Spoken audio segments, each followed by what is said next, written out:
I'll never forget the day the Zephyrs arrived. It was an ordinary Tuesday morning, the kind where the humdrum of everyday life felt like a lullaby.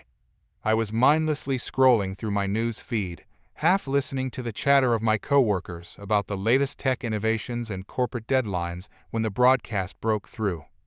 "Unidentified objects approaching Earth's atmosphere," the announcer said, his voice trembling with excitement. "They appear to be decelerating rapidly." The screen flickered, and images of sleek, silver ships filled the frame, each one gliding smoothly across the blue sky. I leaned forward, adrenaline surging through me. My heart raced, anticipation bubbling within. The Zephyrs had come. The moment the ships landed, chaos erupted. Crowds of onlookers gathered outside our building, cameras flashing like strobe lights as people screamed in a mix of terror and exhilaration. I shoved my way through the throngs of humanity, propelled by a mix of curiosity and a need to be part of history. The Zephyrs stepped out. Tall and slender, they towered over most humans, their elongated limbs swaying gracefully as if they were gliding. Their skin shimmered in iridescent hues, a mesmerizing display that seemed to pulse with their emotions. Yet, as they descended, their confident strides faltered. I could see at the moment their feet touched earth. A visceral shock ran through them, their faces contorting as they struggled against the gravitational pull. A few stumbled, their limbs flailing awkwardly, and it was evident that our planet was not the welcoming paradise they had envisioned. As the crowd erupted into a mix of gasps and nervous laughter, I stood transfixed, the implications of their struggles hitting me like a freight train. This was humanity's moment to shine, a chance to show that we could extend a hand instead of a weapon. I should have felt a sense of triumph. Instead, I felt an inexplicable urge to help. I'd spent years designing spacecraft, dreaming of exploration beyond our solar system. The Zephyrs, with their advanced technology, could have been the key to humanity's future in the stars. But first, they needed to navigate this new reality. "Stay back!" an officer shouted, pushing through the crowd, his face set in grim determination. But I didn't budge. My heart raced as I watched the aliens struggle. They were vulnerable, and vulnerability ignited something within me. I elbowed my way closer, determination overcoming hesitation. I could help. I had the skills, the knowledge.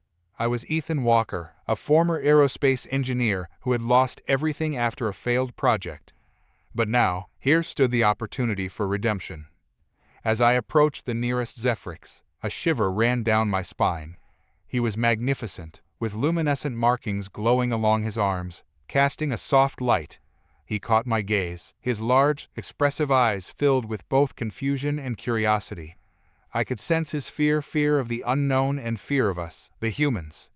"Ethan," I said, feeling strangely bold. "I'm Ethan. You're on Earth now. Just breathe. It's okay." He blinked at me, a flicker of understanding passing through his eyes. His gaze shifted to his companions, who were now huddled together, struggling to regain their composure. "Ethan," he repeated, the sound of my name alien yet somehow familiar on his lips. "Zyrix, we need assistance." His voice was melodic, yet laced with a desperation that tugged at my heart. I glanced back at the officers, who were still barking orders, their attention torn between the crowd and the perplexed aliens. "Stay calm," I urged the Zephyrs. "I'll get help."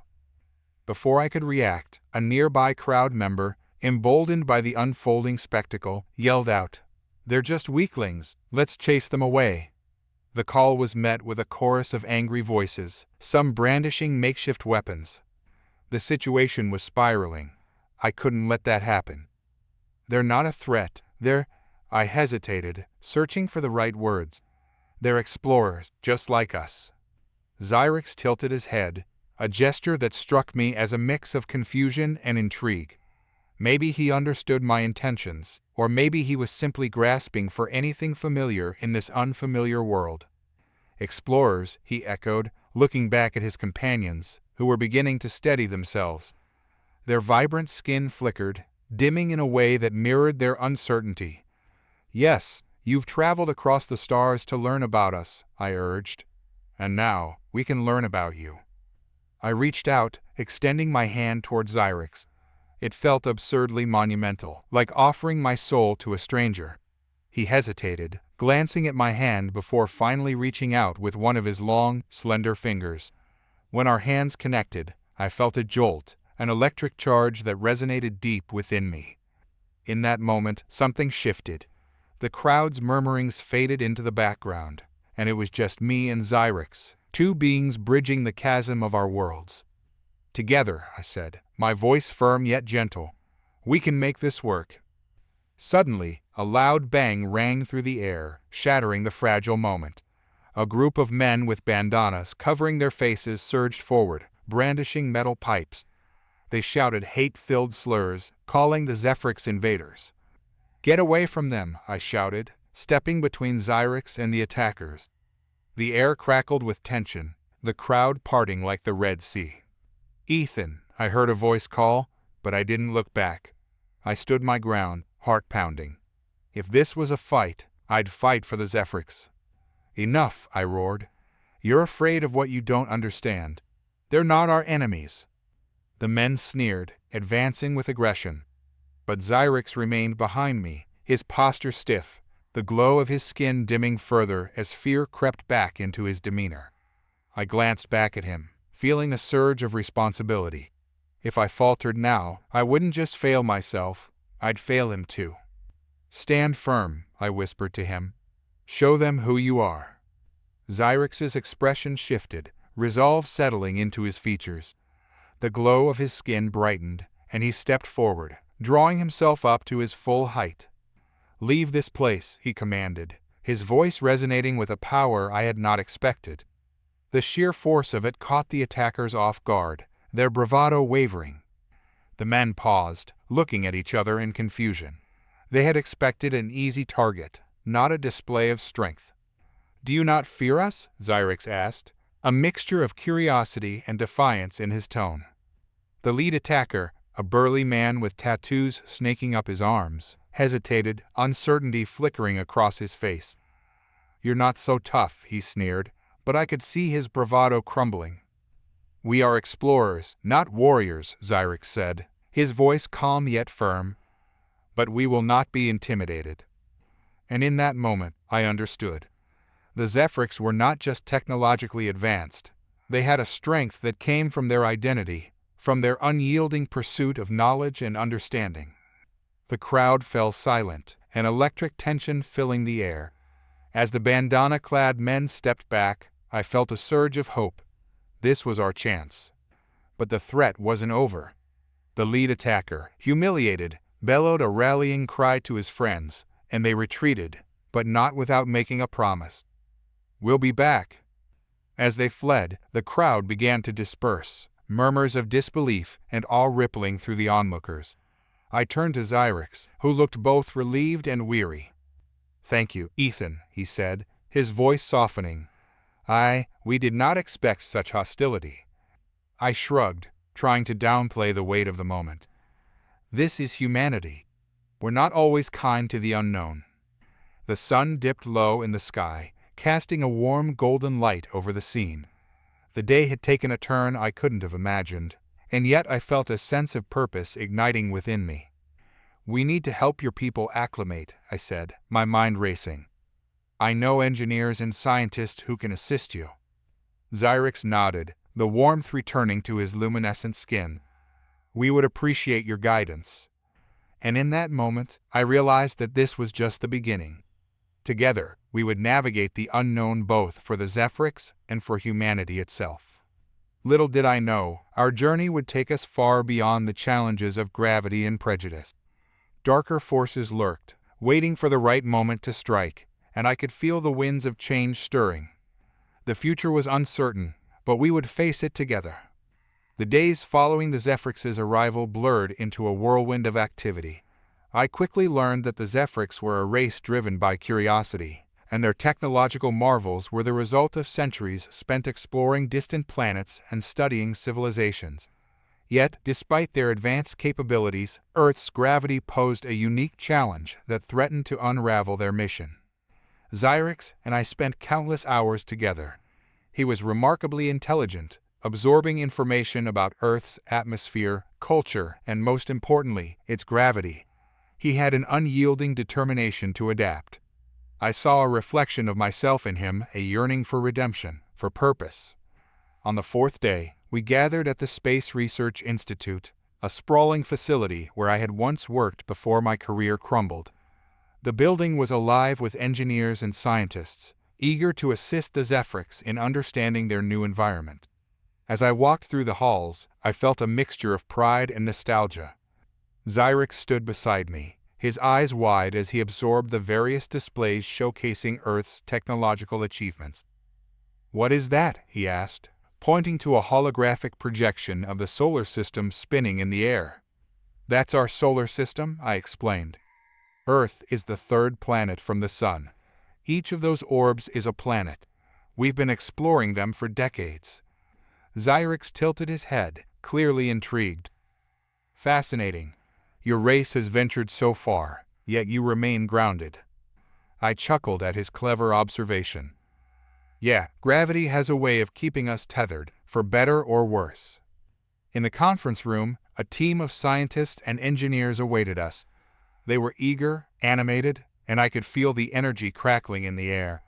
I introduced Xyrix, who stood tall, his luminescence dimmed slightly in the indoor lighting. "Thank you for welcoming us," Xyrix said, his voice steady. "We need your help to adapt. Our technology, our bodies, they struggle against your gravity." A physicist named Dr. Ramirez spoke up. "We've been researching ways to assist you. We can help design suits that would counteract some of the gravitational effects, but it will take time." "Time," Xyrix echoed, glancing at me with concern. "How long do we have?" I hesitated. I knew there were factions in the shadows that were wary of the Zephyrs, but I didn't want to panic him. "We have time. Let's focus on what we can do now." Over the next few days, we brainstormed and collaborated, mixing Earth's technological know-how with Zephyrs' ingenuity. Their understanding of physics and engineering surpassed ours in many ways, but they lacked experience in dealing with the unique challenges posed by Earth's atmosphere. One evening, after a long day of designing prototypes for gravitational suits, Xyrix and I sat on the roof of the institute, watching the sun dip below the horizon. The city sprawled before us, a twinkling sea of lights coming to life as darkness descended. "Do you miss it?" Xyrix asked, his eyes reflecting the cityscape. "Miss what?" I replied, still transfixed by the view. "Your home," he said, "the stars." I turned to him, realizing that despite his advanced technology, the Zephyrs had their own home to long for. "I miss the idea of it," I admitted. "I always dreamed of traveling beyond Earth, of exploring the cosmos. But it's complicated now. I had my chance, and I blew it." Xyrix regarded me thoughtfully. "You still have the opportunity to explore, just in a different way. You're forging connections between our worlds. You are a bridge." His words struck a chord within me. I had spent so long feeling like a failure that I had overlooked the significance of what we were building. "Maybe you're right. This could lead to something greater." As we sat in silence, a shiver ran down my spine. I had a nagging feeling that our efforts to build a peaceful alliance would soon be challenged. The following day, my instincts proved correct. We were working on the prototypes when a commotion erupted outside the institute. I stepped out to investigate, my heart racing. A crowd had gathered, voices rising in anger. "Get off our planet!" a man shouted, waving a sign that read "Earth for Humans." The words were scrawled in bold letters, dripping with aggression. The crowd behind him echoed his sentiments, chanting slogans that cut through the air like daggers. Xyrix stepped up beside me, confusion etched across his features. "What is happening?" I gritted my teeth, anger bubbling within me. "It's a protest. Some people believe the Zephyrs are a threat to humanity." "What do they fear?" Xyrix asked, his tone heavy with disbelief. "We come in peace." "Fear of the unknown, I guess," I said, frustration flooding my words. "They don't understand you, and ignorance breeds hate." As I turned to face the crowd, I felt a swell of responsibility. We need to address this, I said firmly. We can't let fear dictate our future. Zyrex nodded, determination returning to his expression. We must show them who we are. We can demonstrate our knowledge, our willingness to cooperate. Right, I said, my mind racing. A demonstration. If we can showcase the technology we're developing together, maybe we can shift the narrative. We spent the next few hours preparing a presentation, combining the ingenuity of both our species. The crowd outside grew larger, their chants echoing through the halls, but we pressed on, fueled by our shared purpose. Finally, we stepped outside to face the protesters. The atmosphere crackled with tension, hostility hanging in the air like a storm cloud. I took a deep breath, stepping forward as Zyrex stood beside me. "People of Earth," I called out, my voice strong despite the overwhelming noise. "We're here not as enemies, but as allies. The Zephyrs come in peace." The crowd's murmurings quieted, eyes narrowing at the sight of Zyrex.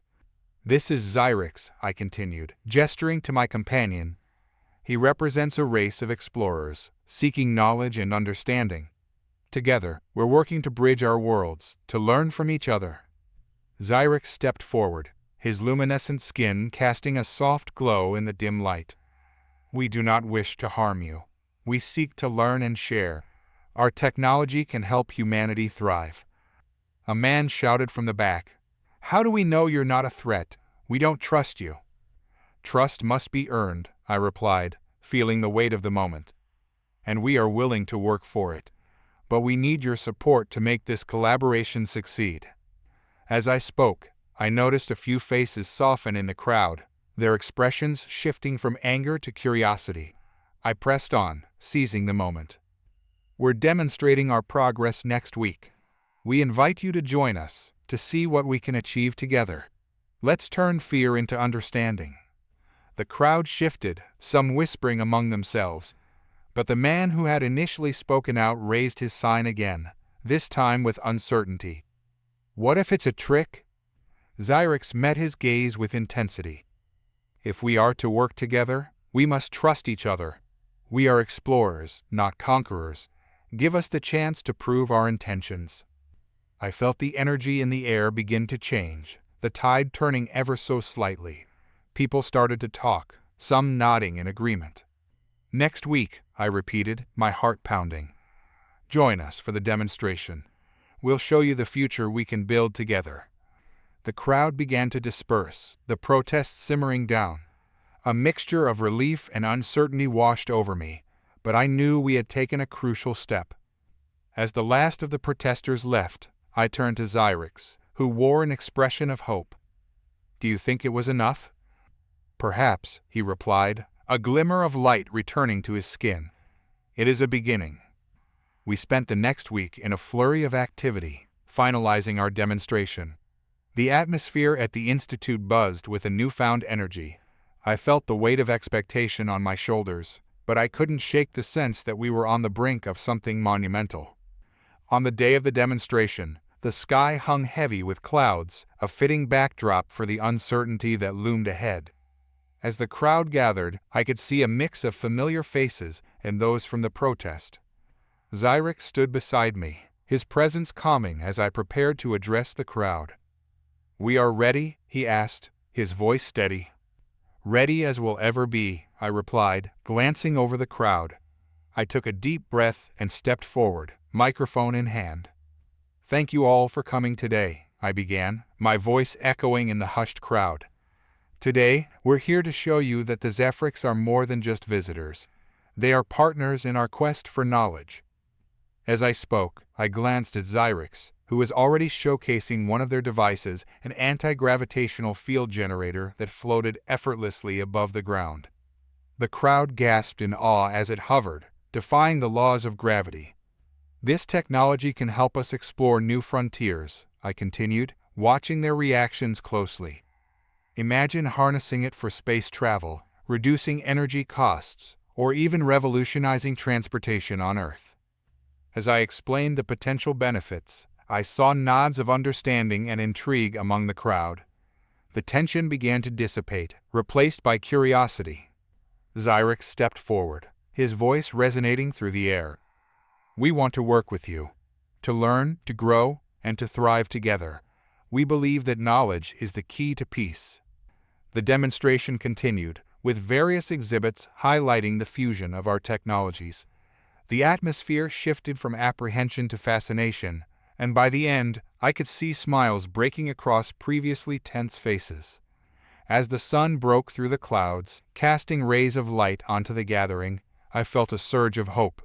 We were beginning to bridge the divide. "Thank you for your time," I said, as the crowd began to disperse, many lingering to ask questions. "This is just the beginning. Together, we can achieve greatness." As I turned to Zyrex, a smile spread across my face. "We did it. They're beginning to see." "Yes," Zyrex replied, his skin shimmering with a brightness I hadn't seen before. "This is only the start of our journey." But deep down, I knew the challenges were far from over. Dark forces lurked, and the fragile alliance we had built would be tested in ways we couldn't yet imagine. For now, we had taken a significant step forward. But in the shadows, I could sense the storm brewing. The days following the demonstration were a whirlwind of activity. People from various sectors, from technology to environmental science, flocked to the Space Research Institute, eager to collaborate with the Zephrix.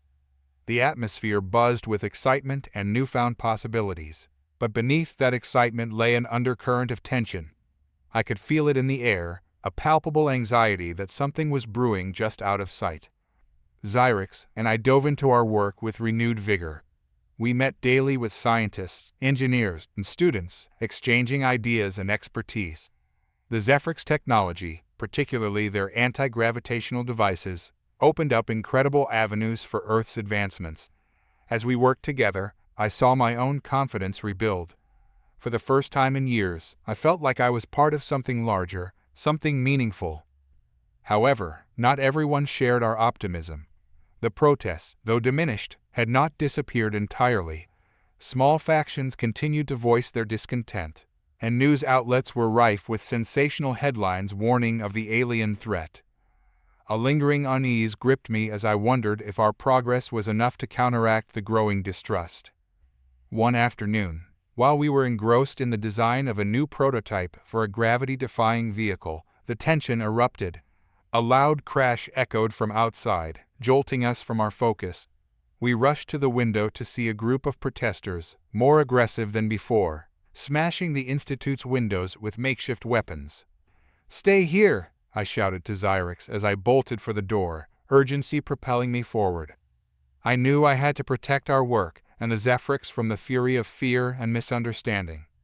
As I stepped outside, the chaos was overwhelming. The protesters shouted obscenities, their anger boiling over. I recognized some of the faces from the earlier protest. The same man who had raised the sign against us now led the charge. "Get away from our planet," he shouted, pointing directly at Zyrex, who stood inside, visibly shaken. "Stop," I yelled, raising my hands in an effort to calm the crowd. "We're not your enemies, we're trying to help." But the crowd surged forward, their hostility drowning out my words. In that moment, I realized that reason would not prevail. I had to do something drastic to protect Zyrex and our work. With a surge of adrenaline, I stepped closer to the group, forcing myself to remain calm. "You're afraid, I get it," I called out. "But let me show you why the Zephrix are here. Let me show you what we've been working on." The crowd hesitated, confusion flickering in their eyes. "Everyone, please, just give us a chance to show you," I continued, desperation lacing my voice. "Zyrex is not here to take from us. He wants to share his knowledge, and together we can make this planet better." The man at the forefront hesitated, his grip on his weapon wavering. "How do we know this isn't a trick? You're asking us to trust aliens." "Trust takes time, I understand," I said, my voice steadying.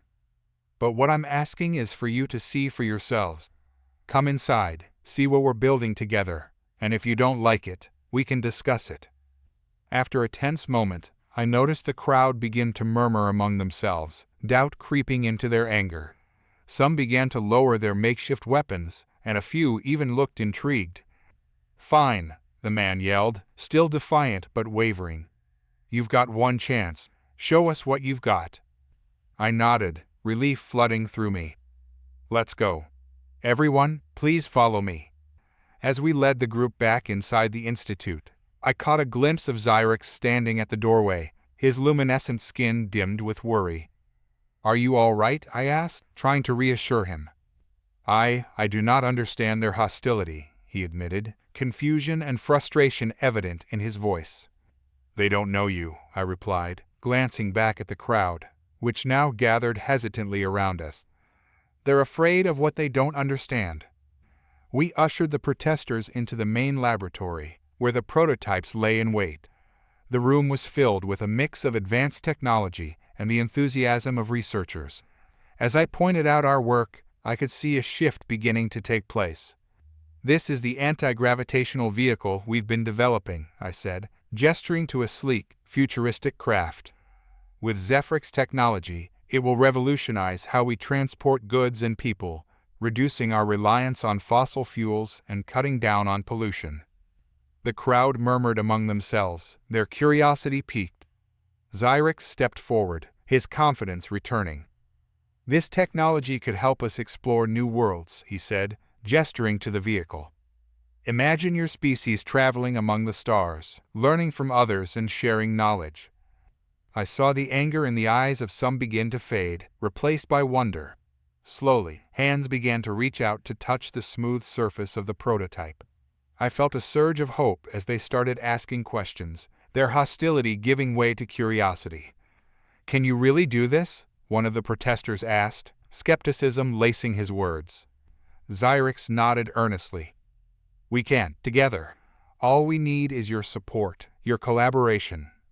As the conversation unfolded, I felt the atmosphere shift dramatically.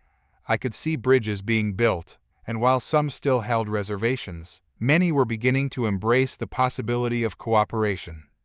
After hours of discussion, the crowd began to thin, but the sense of community lingered. People exchanged contact information, eager to continue the dialogue. I turned to Xyrix, overwhelmed with emotion. "We did it. They're starting to come around." "Yes," he replied, his skin glowing brighter with relief. "But the road ahead remains uncertain." Just as I was about to respond, my communicator buzzed. It was a message from Dr. Ramirez, urging me to return to the main operations room. "I need to go," I said, glancing back at Xyrix. "Stay here and continue the discussions. I'll be right back." As I made my way through the halls, I couldn't shake the feeling that something ominous was on the horizon. I arrived at the operations room to find Dr. Ramirez pacing, her face pale. "We have a situation," she said urgently. "What's going on?" I asked, my heart racing. "A security breach," she replied, her voice steadying as she gestured to the screens. "We've detected unauthorized access to our systems. Someone is trying to sabotage our research." My stomach dropped as I scanned the screens, images of our projects flashing before me. "Who is it?" "We don't know yet," she said, her brow furrowing. "But we suspect it's connected to the protest groups. They're growing more organized, and now they're targeting us." A surge of anger bubbled within me. "We need to stop this. We can't let them undermine everything we've built." Dr. Ramirez nodded, determination in her eyes. "We need to bolster security and trace the breach. I'm assigning a team to investigate, but we have to be careful. If they're capable of accessing our systems, they might try to undermine our demonstration." "We can't let that happen," I said, my resolve solidifying. "I'll work with the team to ensure everything is secured for our next presentation. We can't lose the momentum we've gained." As we strategized, I felt a wave of urgency. The fragile alliance we had built with the Zephrix hung in the balance, and I knew we had to protect it at all costs. Later that night, I returned to Xyrix, who was still engaged in discussions with the remaining crowd members. I pulled him aside, urgency flooding my voice. "We have a serious problem. There are factions trying to sabotage our efforts, and we need to be on high alert." Xyrix's expression hardened, determination flickering in his eyes. "What can we do?" We'll need to increase security at the Institute, I said, glancing over my shoulder to ensure no one overheard us. And we must stay vigilant during the upcoming demonstration. If they see that we're prepared, they may back off. Xyrix nodded, his resolve firming. Then we will work together. I will ensure that our technology is secure, and we will face whatever comes. As we strategized through the night, I felt the weight of the world on my shoulders. The challenges ahead were daunting, but for the first time in a long while, I felt a sense of purpose. We were standing on the precipice of change, and I was determined to see it through. The days leading up to the next demonstration were filled with a frenzied mix of preparation and anxiety. Security protocols were tightened, and every entry point to the Space Research Institute was monitored. Xyrix and I worked closely with Dr. Ramirez and the security team, implementing safeguards for both our technology and personnel. Each passing hour heightened my sense of urgency.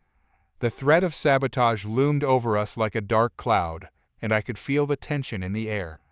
Despite the progress we'd made in mending relations with the public, I knew that not everyone was convinced of our alliance.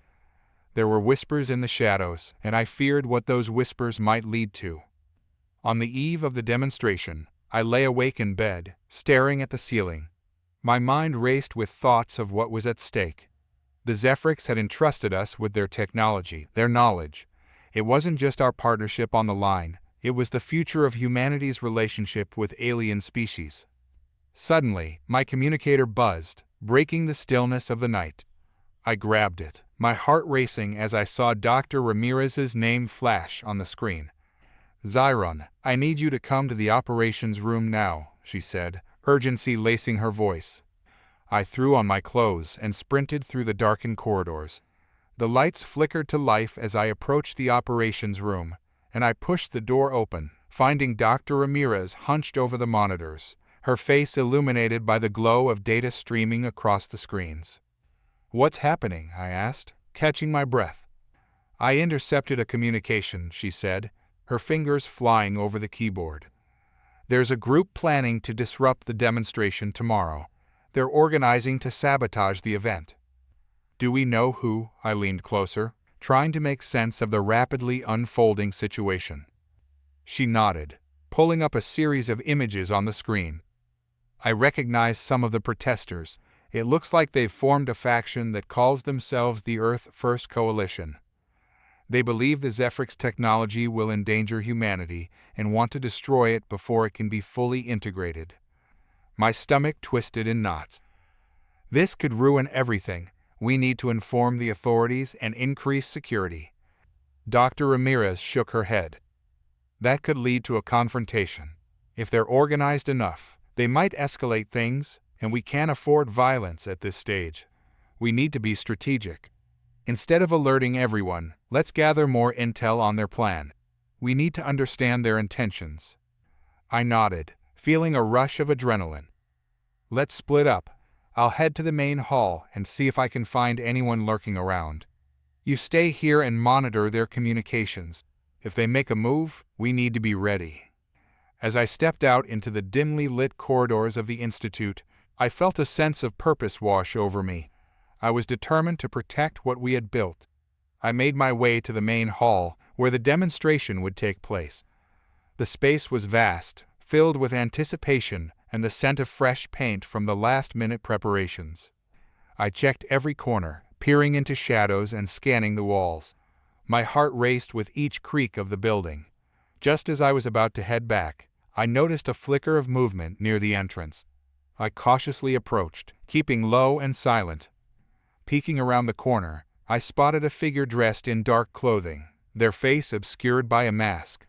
They were fumbling with something tool. Perhaps my instincts kicked in, and I decided to confront them. "Hey!" I shouted, stepping out of my hiding place. "What are you doing here?" The figure whirled around, surprise etched on their features. Without a word, they bolted toward the exit. My heart raced as I gave chase, adrenaline propelling me forward. "Stop!" I shouted, but they pushed through the doors, sprinting into the night. I followed, my feet pounding against the pavement, the cold air stinging my lungs. As I chased them, I could hear the distant sounds of the city humming around me, but all I focused on was the shadow darting ahead. They were quick, but I was fueled by determination. I closed the distance, and as they reached a secluded alley, I lunged forward, tackling them to the ground. We rolled across the pavement, and I quickly regained my footing, pinning them down. "Who are you?" I demanded, breathless, my weight pressing down on them. The figure squirmed beneath me, their hands trying to push me off. "Get off me!" they yelled, voice muffled. "Not until you tell me what you're planning," I pressed, adrenaline still coursing through my veins. With a sudden burst of strength, they pushed me away, scrambling to their feet. But I was faster, grabbing their arm and yanking them back. "You're not getting away." "Fine. Just let me go," they gasped, revealing a hint of desperation. "I'm not part of the Earth First Coalition, I'm just a messenger." "Then who are you working for?" I pressed, still holding their arm tightly. "I don't want any trouble, I was sent to warn them," they said, their voice trembling. They planned to sabotage the demonstration with explosives. I didn't want to be involved, but they threatened me. My heart sank as I processed their words. Explosives? When? "They're planning to set them off during the presentation. They think it will stop your collaboration with the Zephyrs once and for all." I let go of their arm, realization hitting me like a freight train. "You have to come with me. We need to inform Dr. Ramirez. We can't let them go through with this." The figure hesitated, fear evident in their eyes. "They'll know I talked. They'll come after me." "I'll protect you, but we need to act fast," I urged, feeling the weight of the world pressing down on us. "You can help us stop this." With a reluctant nod, they agreed, and together we raced back to the Institute. The fear and uncertainty of what lay ahead surged within me, but I was determined. We had to stop this impending disaster, or everything we had fought for would be destroyed. We rushed through the darkened corridors of the Space Research Institute, the weight of the situation pressing heavily on my shoulders. I could feel my heart pounding in rhythm with the urgency of our mission.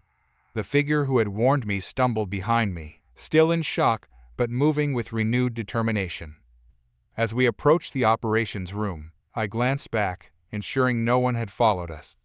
The night was eerily quiet, the only sound being our hurried footsteps. I pushed the door open and hurried inside, calling for Dr. Ramirez. "Zyron, what's going on?" she asked, her eyes widening as she noticed the stranger behind me. "This is," I began, but the stranger interrupted, catching their breath. "I'm just a messenger," they blurted out. "I was sent to warn you about the sabotage. They're planning to use explosives during the demonstration." Dr. Ramirez's expression shifted from confusion to shock, and I quickly stepped forward, trying to provide clarity. "We need to act fast. They're organized and intent on destroying everything we've built." Dr. Ramirez nodded, her mind already racing. "What do we know about their plans?" The stranger's eyes darted between us, fear still evident. "They didn't share all the details with me. I overheard them discussing the explosives, but I don't know where they're hidden or when they'll strike." "Then we need to gather intel," Dr. Ramirez said, her voice steadying. "Zyron, contact security and inform them of the situation. We need to increase our surveillance in the main hall for the demonstration." I nodded, already reaching for my communicator. As I relayed the information to security, I could feel the adrenaline coursing through my veins. We had to outmaneuver the Earth First Coalition and thwart their plans before it was too late. Once I hung up, I turned back to the stranger. "Can you tell us anything else about the group? Who leads them?" "I only know a few names," they replied, their voice trembling. "But there's one Jack Mercer. He's the ringleader. He's been stirring up the fear and distrust toward the Zephyrs.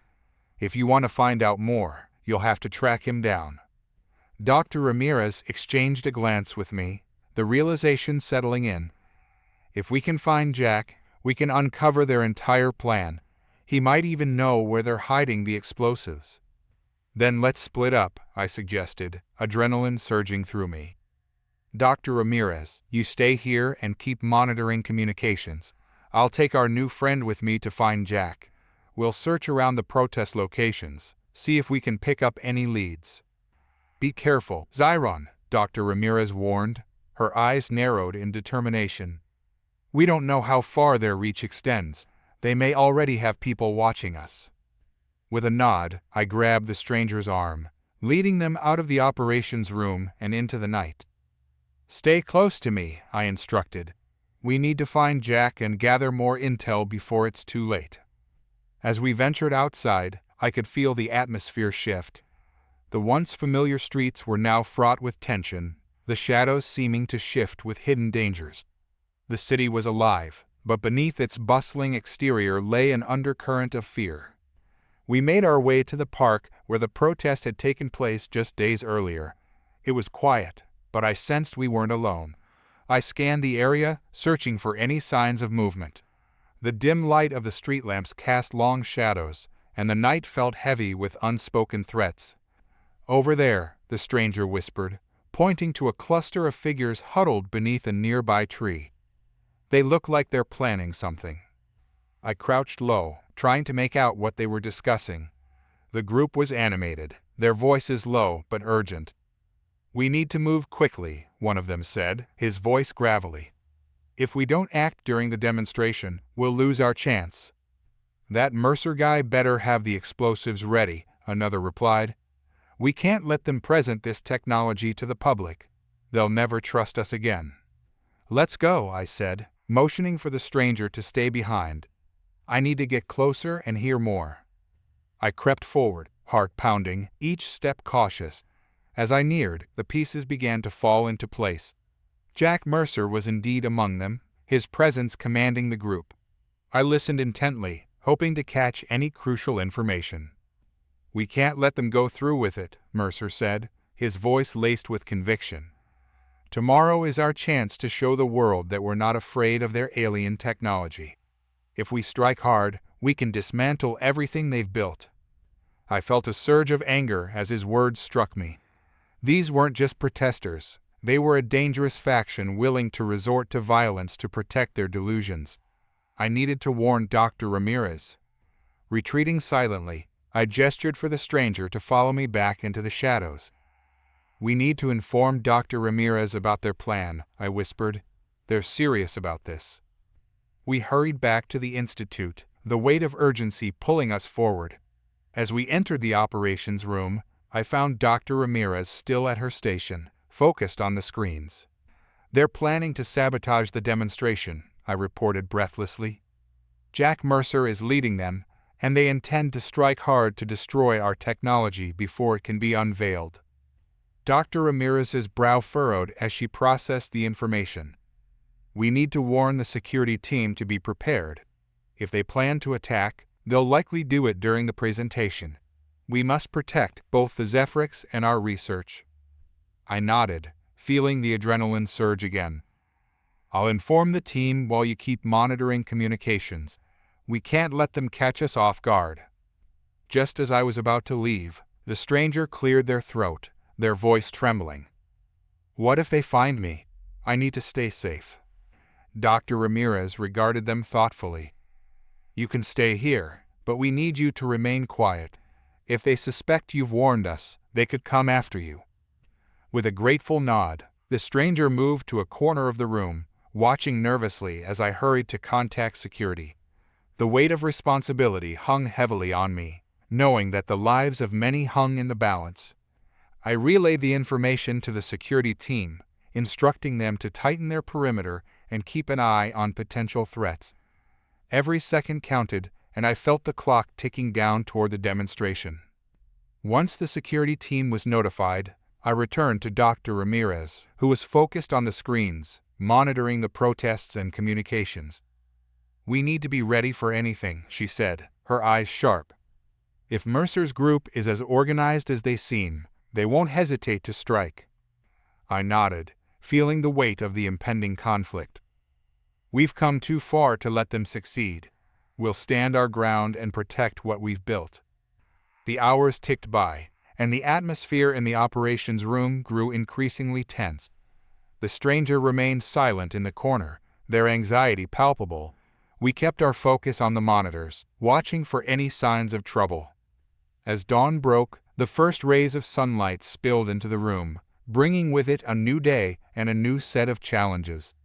The demonstration was only hours away, and I could feel the weight of the world pressing down on us. "We need to stay alert," Dr. Ramirez said, her voice steady. "If they're going to make their move, it will be soon." I took a deep breath, steeling myself for what lay ahead.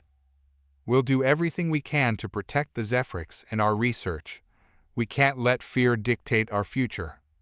As we prepared for the demonstration, I felt a sense of resolve washing over me. We were fighting for something greater than ourselves, a chance for humanity to reach out to the stars and embrace a future filled with possibilities. But as the clock ticked down, I couldn't shake the feeling that our greatest challenges were still ahead. As the morning sun rose higher in the sky, its golden rays spilled into the operations room, illuminating the faces of everyone present. The atmosphere was charged with anticipation, a palpable mix of hope and anxiety swirling in the air. I took a deep breath, trying to steady my nerves. Today was the day we would reveal our partnership with the Zephyrs, but it also felt like the calm before a storm. Dr. Ramirez was hunched over her workstation, monitoring the incoming data with keen eyes. The stranger, whom I had learned was named Eli, stood nervously by the door, glancing between us and the monitors as if expecting the worst. "Have you heard anything from the security teams?" I asked Dr. Ramirez, hoping for some reassurance. "Nothing unusual so far, but we need to remain vigilant," she replied, her voice steady despite the tension. "I've got all eyes on the protest areas and the main hall."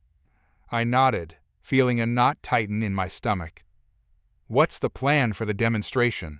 How are we going to showcase the Zephyrs technology safely?" Dr. Ramirez straightened, her demeanor shifting to that of a leader. "We'll present the technology in phases, starting with a shield generator. Once the crowd sees the benefits, it should quell any fears. If we can demonstrate the power of this technology, it may sway public opinion." Eli, who had been listening intently, chimed in. "But what if Mercer and his group try to disrupt the demonstration? If they really have explosives, they won't care about swaying public opinion, they'll want to create chaos."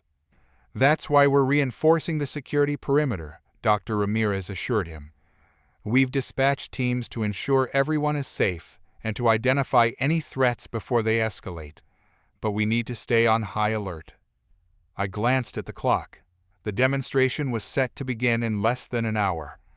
"Let's check on the main hall and make sure everything is in order," I suggested, feeling the urgency of the moment. "If there are any last-minute adjustments, we need to handle them now." As we made our way through the hallways of the Institute, the atmosphere shifted.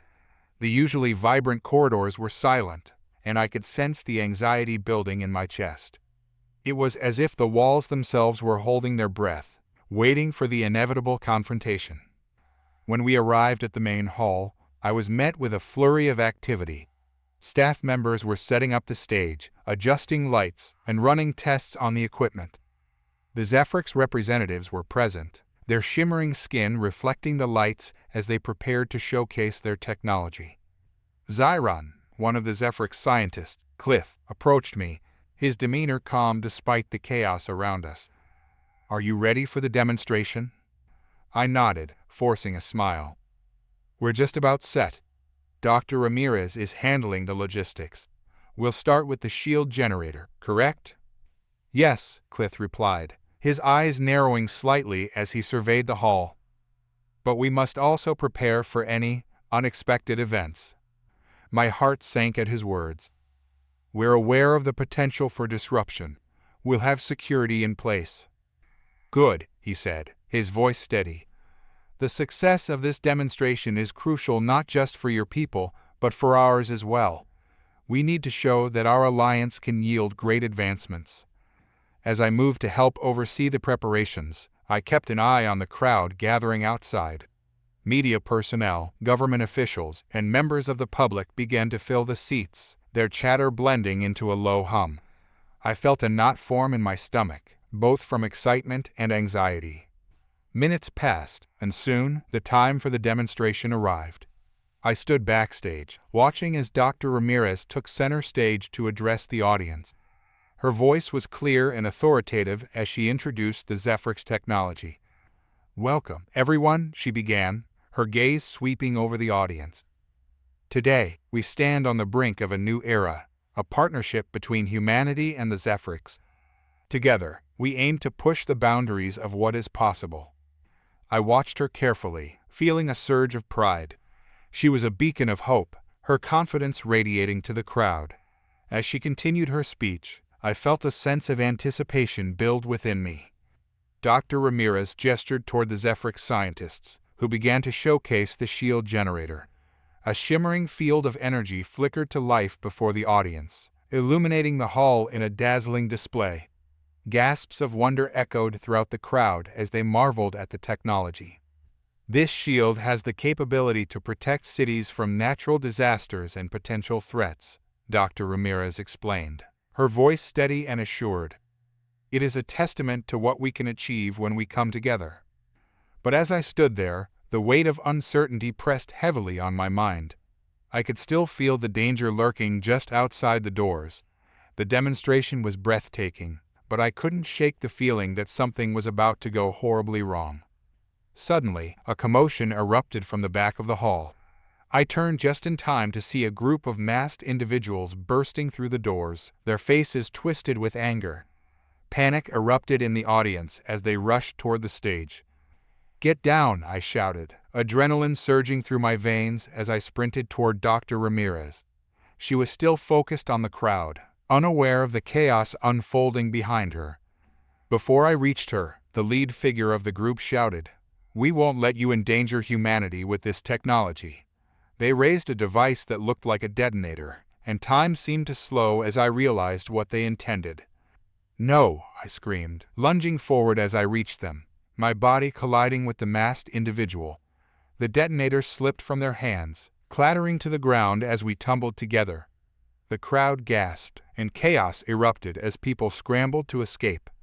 In that moment of contact, I felt the force of gravity shift around us. The hall shook, and a wave of energy rippled through the air as the shield generator activated in response to the disturbance. The room lit up with a blinding light, and the energy shield flared to life, enveloping the stage in a protective cocoon. As I wrestled with the attacker, I could hear the muffled shouts of security personnel rushing in. I managed to pin the figure down, and the mask slipped off to reveal Jack Mercer, his face twisted with rage. "You don't understand," he spat, struggling against my grip. "This technology will ruin everything we stand for. We can't allow this to happen." "Let go of him," a security officer shouted, rushing in to help. Together, we restrained Mercer and pulled him to his feet. But the chaos continued to unfold around us. Dr. Ramirez had fallen to the floor, her expression a mixture of shock and determination as she regained her footing. "Everyone, stay calm," she shouted, her voice piercing through the panic. "We're safe behind the shield. We need to secure the area." The security team worked quickly to contain the situation, apprehending the other attackers as they struggled against the resistance of the shield. I turned back to Dr. Ramirez, urgency in my voice. "We have to end this now. If they have explosives, we need to locate them before they can do any real damage." She nodded, her gaze focused. "We'll secure Mercer and gather intel. I need you to check the perimeter. If there are more of them, we can't let them escape." With a quick nod, I sprang into action. As I moved toward the back of the hall, I caught a glimpse of Eli, who was still frozen in place, wide-eyed with fear. "Eli, we need to get out of here," I shouted, motioning for him to follow. Together, we navigated through the chaos, weaving past the scattered crowd and security personnel. The energy shield pulsed with a steady hum, its glow offering a strange sense of protection amidst the chaos. "Where do we go?" Eli asked, his voice trembling as we reached the exit. "Let's head toward the utility room," I said, leading the way. "If they've planted explosives, that's likely where they'll be stored. We can stop this before it escalates further." We pushed through the door and entered the dimly lit corridor. The tension was thick, and every sound felt amplified. My heart raced as we moved deeper into the building, searching for signs of the Earth First Coalition. "Do you think they're really planning to blow this place up?" Eli asked, fear evident in his voice. "They wouldn't hesitate," I replied, my determination solidifying. "We can't let that happen." We reached the utility room, its door slightly ajar. I pushed it open cautiously, scanning the area for any signs of explosives. The room was filled with equipment, cables, and various tools, but I saw no immediate threats. "Help me look," I instructed Eli, feeling the urgency of our mission. "We need to find anything that looks suspicious." We began to search the room methodically, opening cabinets and checking under tables. My heart raced as I focused on every detail, every potential danger. Time was of the essence, and I couldn't afford to be distracted. "Zyron," Eli called, his voice shaky. "Over here." I rushed to his side, finding him pointing at a small, nondescript backpack tucked behind a stack of crates. My instincts screamed at me, and I knelt down to examine it closely. "This could be it," I said, carefully unzipping the bag. Inside, I found wires, detonators, and what looked like several explosive devices. My blood ran cold. "Get back!" I shouted, quickly pushing Eli behind me as I closed the bag. "We need to secure this area." Suddenly, the door swung open, and a security officer burst in, his eyes wide with alarm. "What's going on? Are you okay?" "We found explosives," I exclaimed, pointing to the bag. "We need to evacuate this area immediately." The officer nodded, urgency etched on his face as he moved to assess the situation. "We'll secure the room and call in the bomb squad. You two need to get to safety." As we stepped back, I could feel the weight of our discovery. The Zephrix technology, our hope for the future, was now under direct threat from those who refused to see the potential for peace. We needed to act fast. "Let's get out of here," I urged Eli. "We've done what we can, but we have to regroup with Dr. Ramirez and the others." We rushed out of the utility room, the urgency of our mission driving us forward. As we made our way back to the main hall, I could hear the sounds of commotion still echoing through the corridors. When we reached the main hall, the atmosphere was tense but under control. Security personnel had successfully contained the initial chaos, and Dr. Ramirez was speaking with several officers. "There you are," she exclaimed, relief washing over her face. I was starting to worry. "What did you find?" "Explosives," I replied, my voice steady. "We need to evacuate this area. They plan to sabotage the demonstration, but we can't let them succeed." Dr. Ramirez nodded, her expression turning serious. "We'll need to keep the crowd informed and maintain control. This is a pivotal moment, and we can't let fear win." I glanced back at Eli, who was still processing the chaos around him. "You did great," I reassured him. "We're going to make it through this." "Thank you," he replied, his voice shaky but resolute. "I didn't expect any of this." "None of us did," I said, my gaze focused on Dr. Ramirez. "But we'll adapt. We always do." Just then, a commotion erupted from the back of the hall. I turned to see more masked individuals pushing through the crowd, their anger palpable. It was clear they weren't done fighting. "Dr. Ramirez," I shouted, urgency taking over. "We need to protect the audience." She quickly sprang into action, directing security to form a barrier between the attackers and the crowd. "We can't let them reach the stage," she ordered. As the tension escalated, I felt a surge of adrenaline. I couldn't let fear dictate our actions any longer. "We need to confront them," I declared, determination fueling my voice. "If we can stop them now, we can protect the demonstration and our future." Dr. Ramirez nodded, a fierce light in her eyes. "Let's show them that we stand united. We'll protect our alliance, no matter the cost." With that, we braced ourselves for the imminent confrontation, ready to face whatever came next.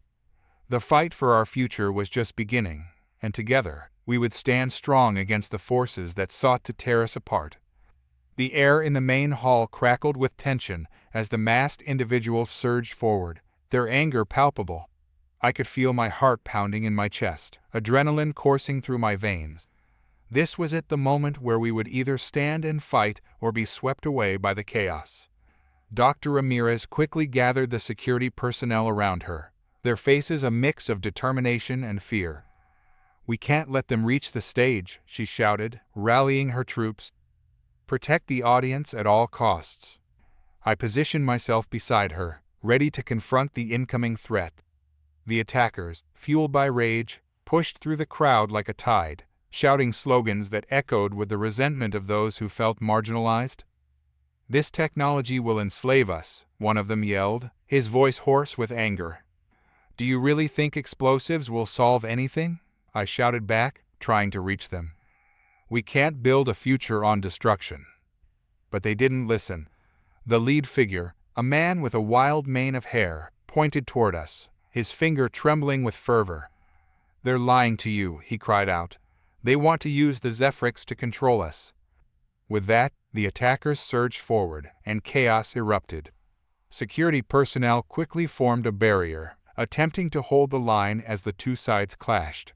I moved instinctively, finding myself alongside Ellie as we pushed toward the front. "Stay close," I called to him, glancing back to see fear etched on his face. "We need to make sure the audience is safe."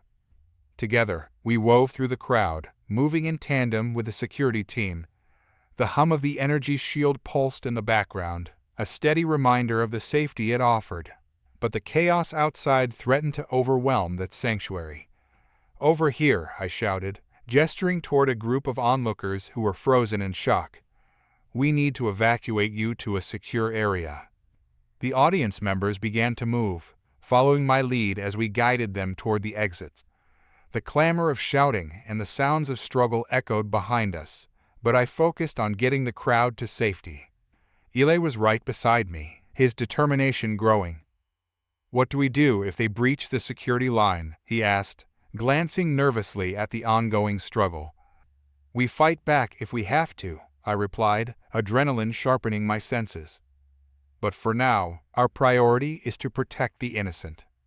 As we reached a safe corner of the hall, I turned to see Dr. Ramirez and the security personnel working valiantly to hold back the tide of angry protesters. She was shouting orders, her voice steady despite the turmoil surrounding her. "Zyron," she called out, catching my attention. "We need to push them back. If we can create a diversion, it might give us the upper hand." "Understood," I shouted back, feeling a sense of purpose rise within me. "Let's split up. I'll help hold the line while you coordinate the evacuation." Dr. Ramirez nodded, her eyes fierce with resolve. "Stay safe." I turned to Eli, who looked uncertain. "Stay here and help these people," I instructed. "I'll be right back." He nodded, determination in his eyes, as I pushed my way back into the fray. The sounds of shouting and chaos engulfed me, the energy in the room palpable. I could see Mercer at the forefront of the attackers, directing their movements with wild enthusiasm. As I drew closer, I could hear him shouting, "We must resist. This is our only chance to save humanity from their grasp." "Jack," I shouted, hoping to reach him through the noise. "This isn't the way. You're only causing more harm." He turned, his eyes wide with anger. "You don't understand. The Zephyrs will use us as tools. They want to control everything." I shook my head, frustration boiling within me. "They're offering us technology to protect ourselves. We can't build a future on fear." Before I could continue, a surge of attackers rushed toward me, and I had no choice but to defend myself. I grabbed a nearby barricade, using it to push back against the tide. Security personnel flanked me, but the sheer number of attackers was overwhelming. The masked individuals pushed forward, and I could see a few of them breaking away, heading toward the stage where the Zephyr scientists were still attempting to maintain their position. "Stop them," I shouted, my voice hoarse with exertion. "We can't let them reach the stage." With renewed determination, I lunged forward, joining the fray as we struggled to keep the attackers at bay. My training kicked in, and I found myself relying on instinct and adrenaline as I fought back. But just as I was gaining ground, a loud explosion reverberated through the hall. The sound was deafening, and my heart dropped as panic swept over the crowd. The shockwave from the blast rippled through the air, and I felt my body thrown back against a wall. The energy shield flickered, its glow dimming for a brief moment as the blast rocked the room. I quickly scrambled to my feet, surveying the chaos around me. The attackers had been momentarily stunned, but I knew it wouldn't last. "Everyone, stay calm," Dr. Ramirez shouted, her voice rising above the chaos. "We need to evacuate immediately." I spotted Eli, who was helping usher people toward a side exit. Relief washed over me as I saw him safely directing the crowd. With the shield wavering, we had to act fast. I rushed back to Dr. Ramirez, determination fueling my steps. "We need to reinforce the shield. If it goes down, we'll lose control of this situation." "Agreed," she replied, her eyes focused. "I'll coordinate with the Zephyrs. They should have a backup generator that can reinforce the shield. You focus on keeping the crowd safe." I nodded, turning back toward the ongoing chaos. As I moved through the throng of bodies, I could see Mercer rallying his followers, his voice rising in fervor. "This is our chance," he shouted, his eyes wild with passion. "Together, we can take back our future." I pushed through the crowd, my anger boiling over. "Jack," I yelled, hoping to reach him once more. "This isn't what you want. You're only making things worse." But he was lost in the moment, the crowd rallying around him. "We must fight. This is our only chance to stand against them." As I fought my way closer, I realized we were losing control. The energy shield flickered again, its defenses waning under the pressure of the ongoing conflict. The Zephyr scientists were frantically working to stabilize the technology, but it was clear they needed time. "Zyron," Eli's voice cut through the chaos, and I turned to see him gesturing frantically. "There's more of them coming. They're regrouping." My heart sank. We needed to act quickly or risk being overwhelmed. "Dr. Ramirez," I shouted, catching her attention. "We need to regroup. We can't let them breach the shield." As we shared a determined glance, I could see the resolve in her eyes. "Let's move, then. We'll push back and secure the area." With renewed determination, we rallied our forces, organizing the security personnel into a tighter formation. The attackers, sensing their advantage, surged forward again, but this time we stood ready. "On my mark," Dr. Ramirez called, her voice steady. "We will push them back." The moment came, and with a united shout, we surged forward, driving the attackers back. I could feel the energy of the crowd shift as they began to rally behind us, the tension transforming into resolve. As the struggle continued, the energy shield began to glow brighter, a symbol of hope amidst the chaos. The Zephyr scientists had succeeded in reinforcing its power, and I could sense the tide beginning to turn. But just as we thought we were gaining ground, a familiar figure emerged from the crowd. Mercer, his eyes blazing with anger. "You think this will end with a show of force?" he shouted, raising his arms to rally his followers. "This is just the beginning." Suddenly, an explosion erupted near the stage, sending debris flying. The crowd gasped, panic spreading once more as the shield flickered violently. I felt my heart race, fear gripping my chest as the realization sank in. They had more explosives hidden among them. "Fall back," I yelled, urgency taking over. "We need to evacuate the crowd."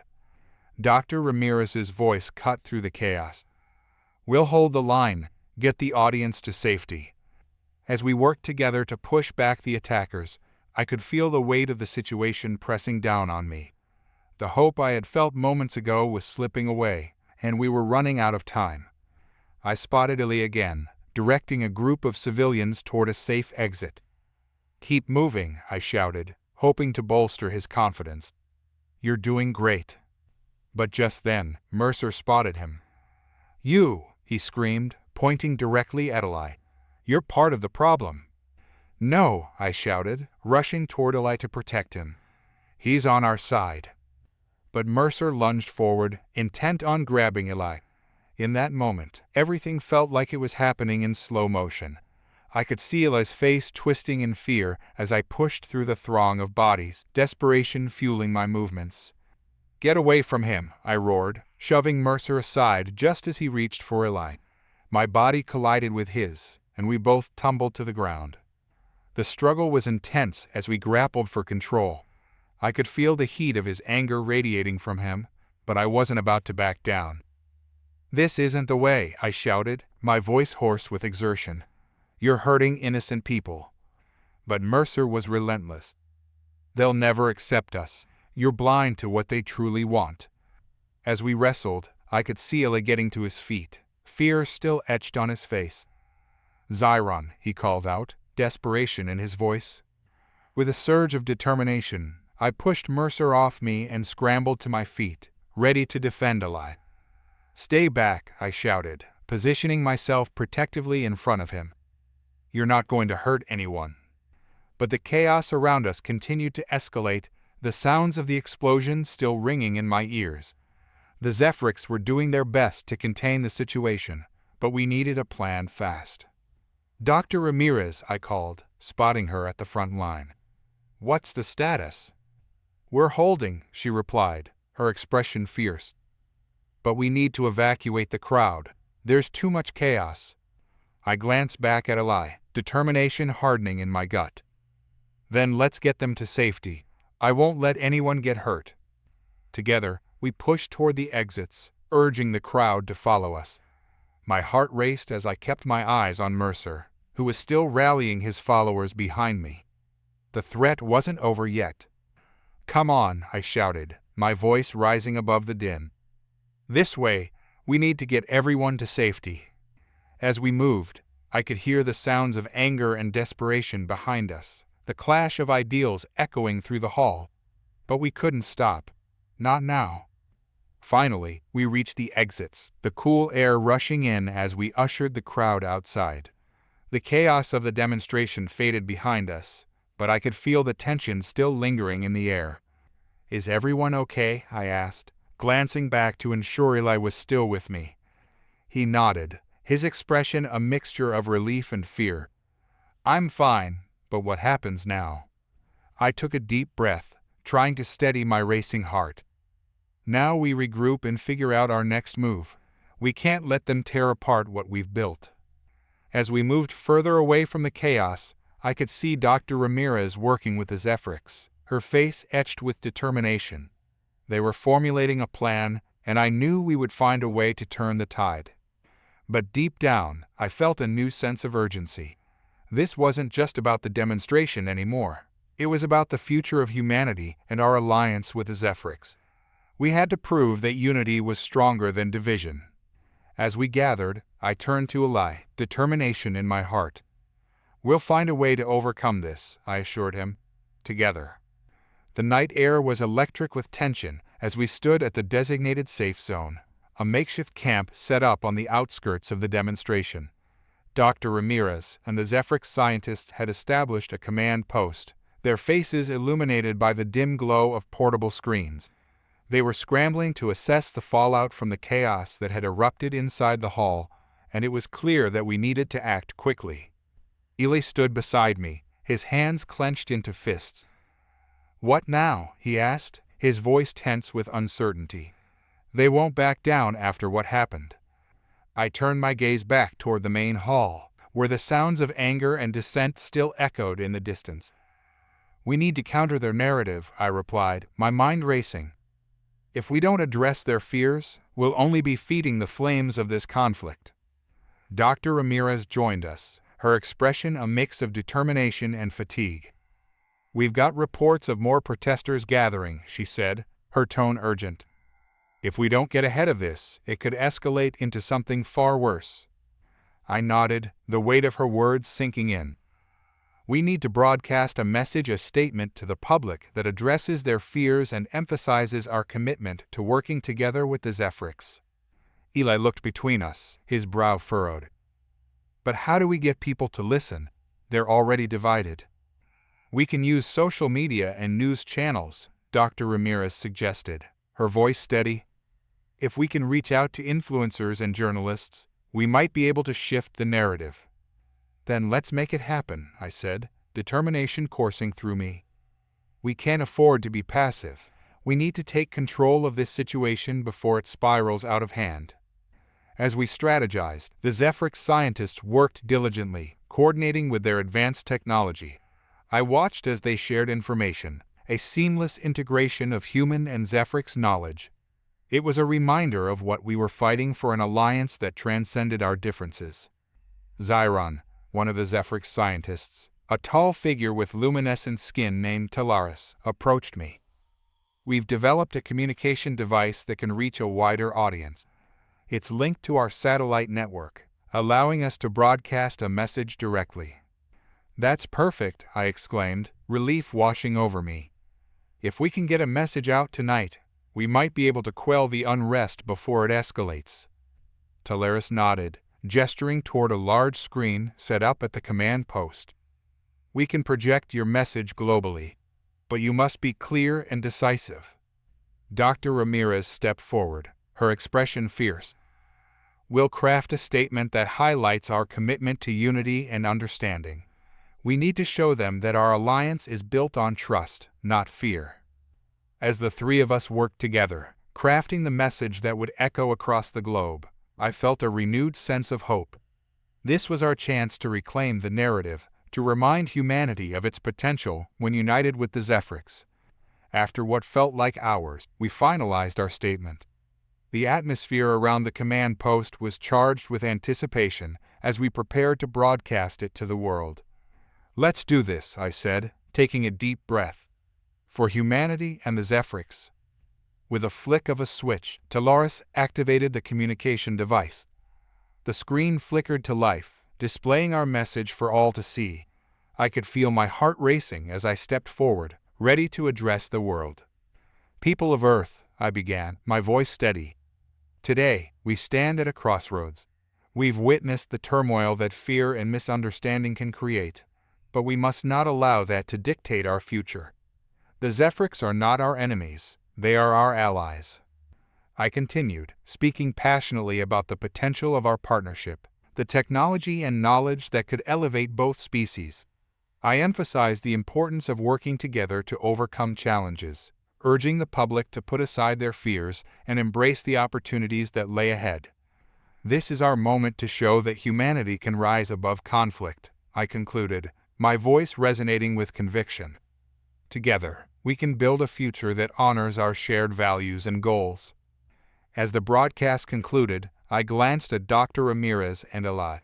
Their expressions mirrored my own hope mixed with anxiety, a shared determination to see this through. Now we wait, Dr. Ramirez said, her eyes fixed on the screen as it flickered with comments and reactions. Minutes passed like hours, the tension palpable as we monitored the responses pouring in. The comments ranged from support to skepticism, but there were signs of hope. A few influencers began to share our message, rallying their followers to engage in constructive dialogue. Then, a notification caught my eye. It was from a major news network, their headline announcing a special segment covering our message. My heart soared. This was exactly what we needed to gain traction. But just as hope began to swell within me, the sound of sirens shattered the moment. I turned to see emergency vehicles approaching, lights flashing as they pulled into the makeshift camp. My stomach dropped. What now?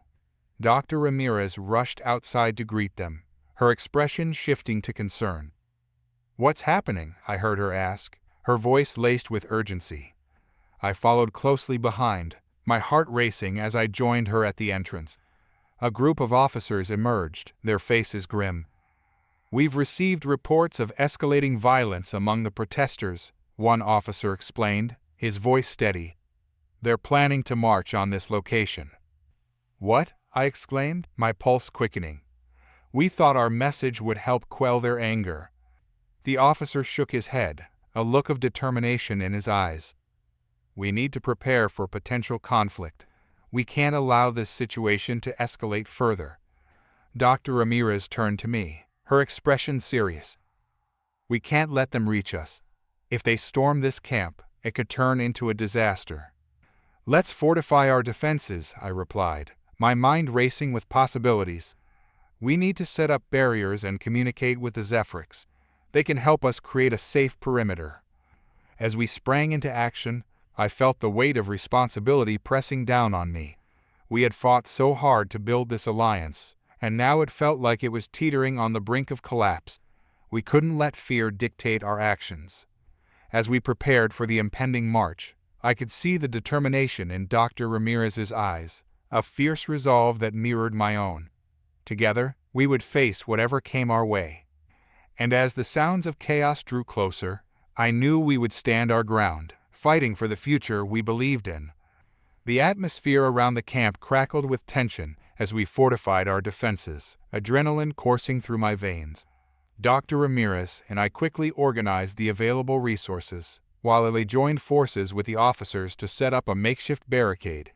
The sound of angry shouts echoed through the night, growing louder as the protesters approached. "Zyron," Eli called out, his voice strained as he helped lift a heavy crate to create a barrier.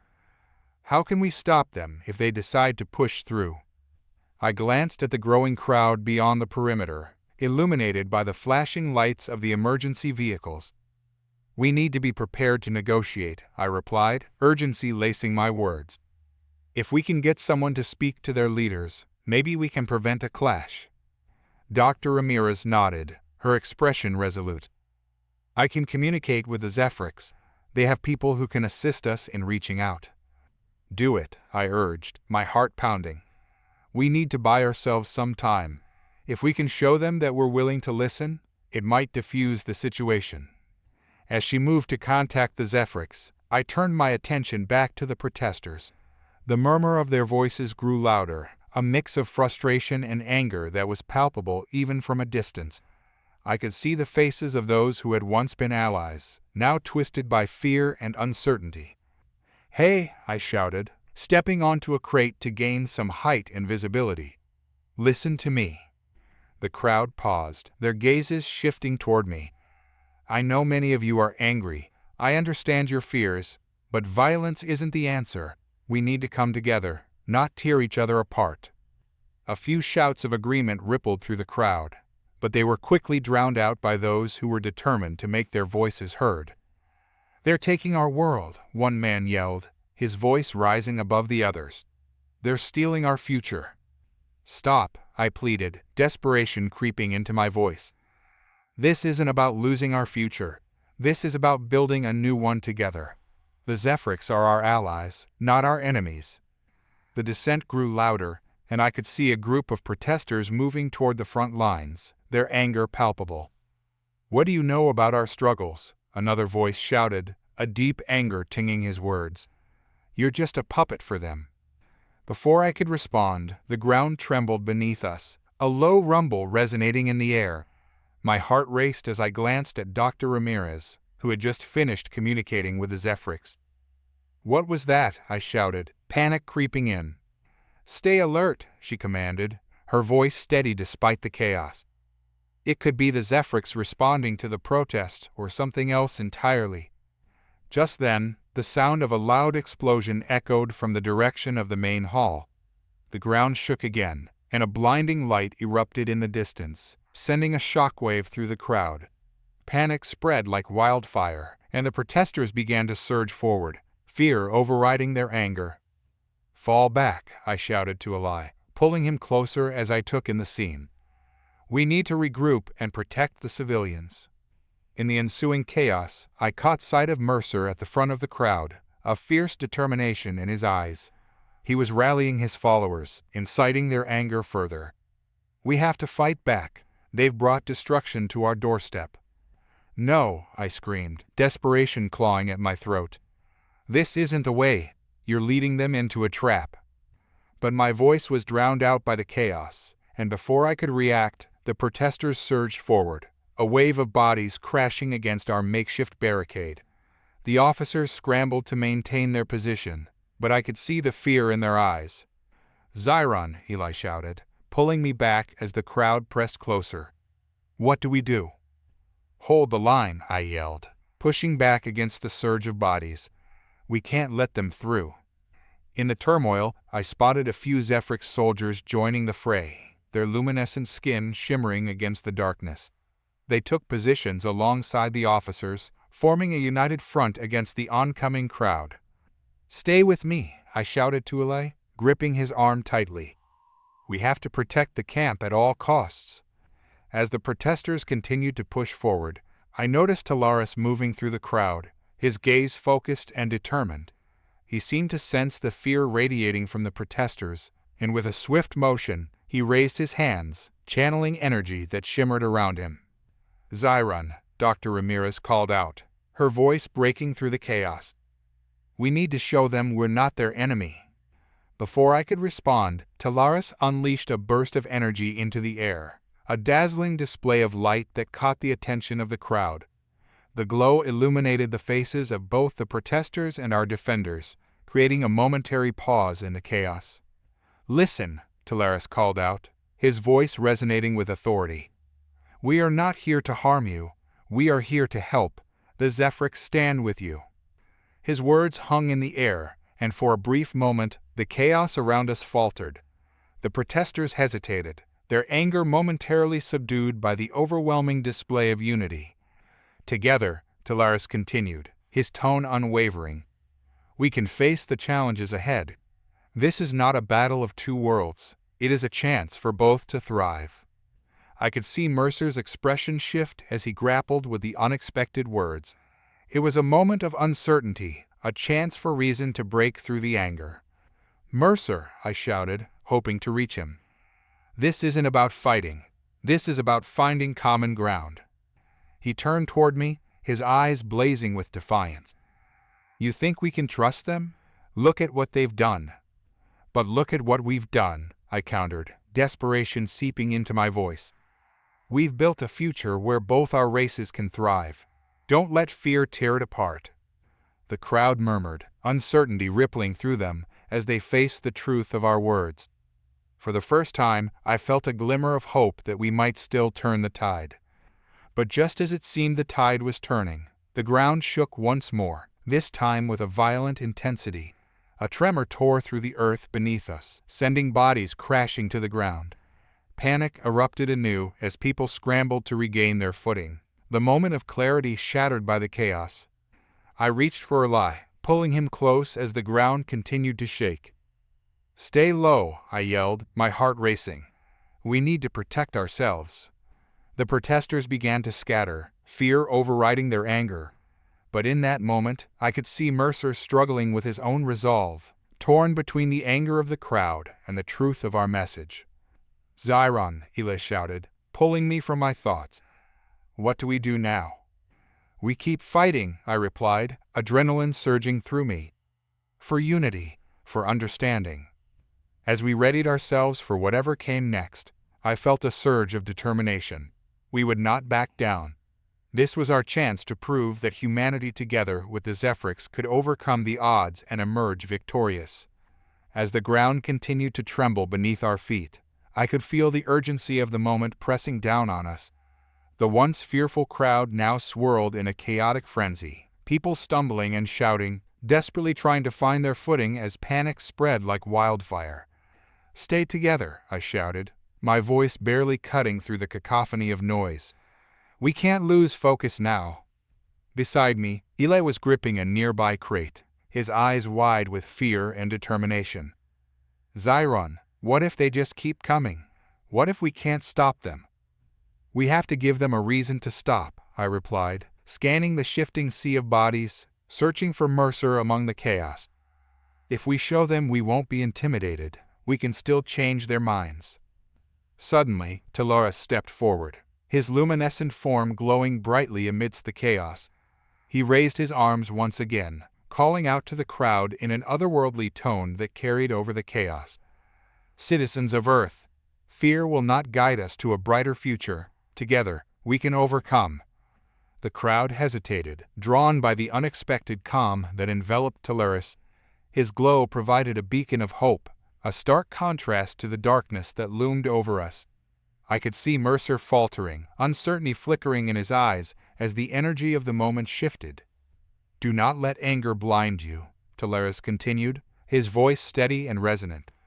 "We are not your enemy. We seek to build bridges, not walls."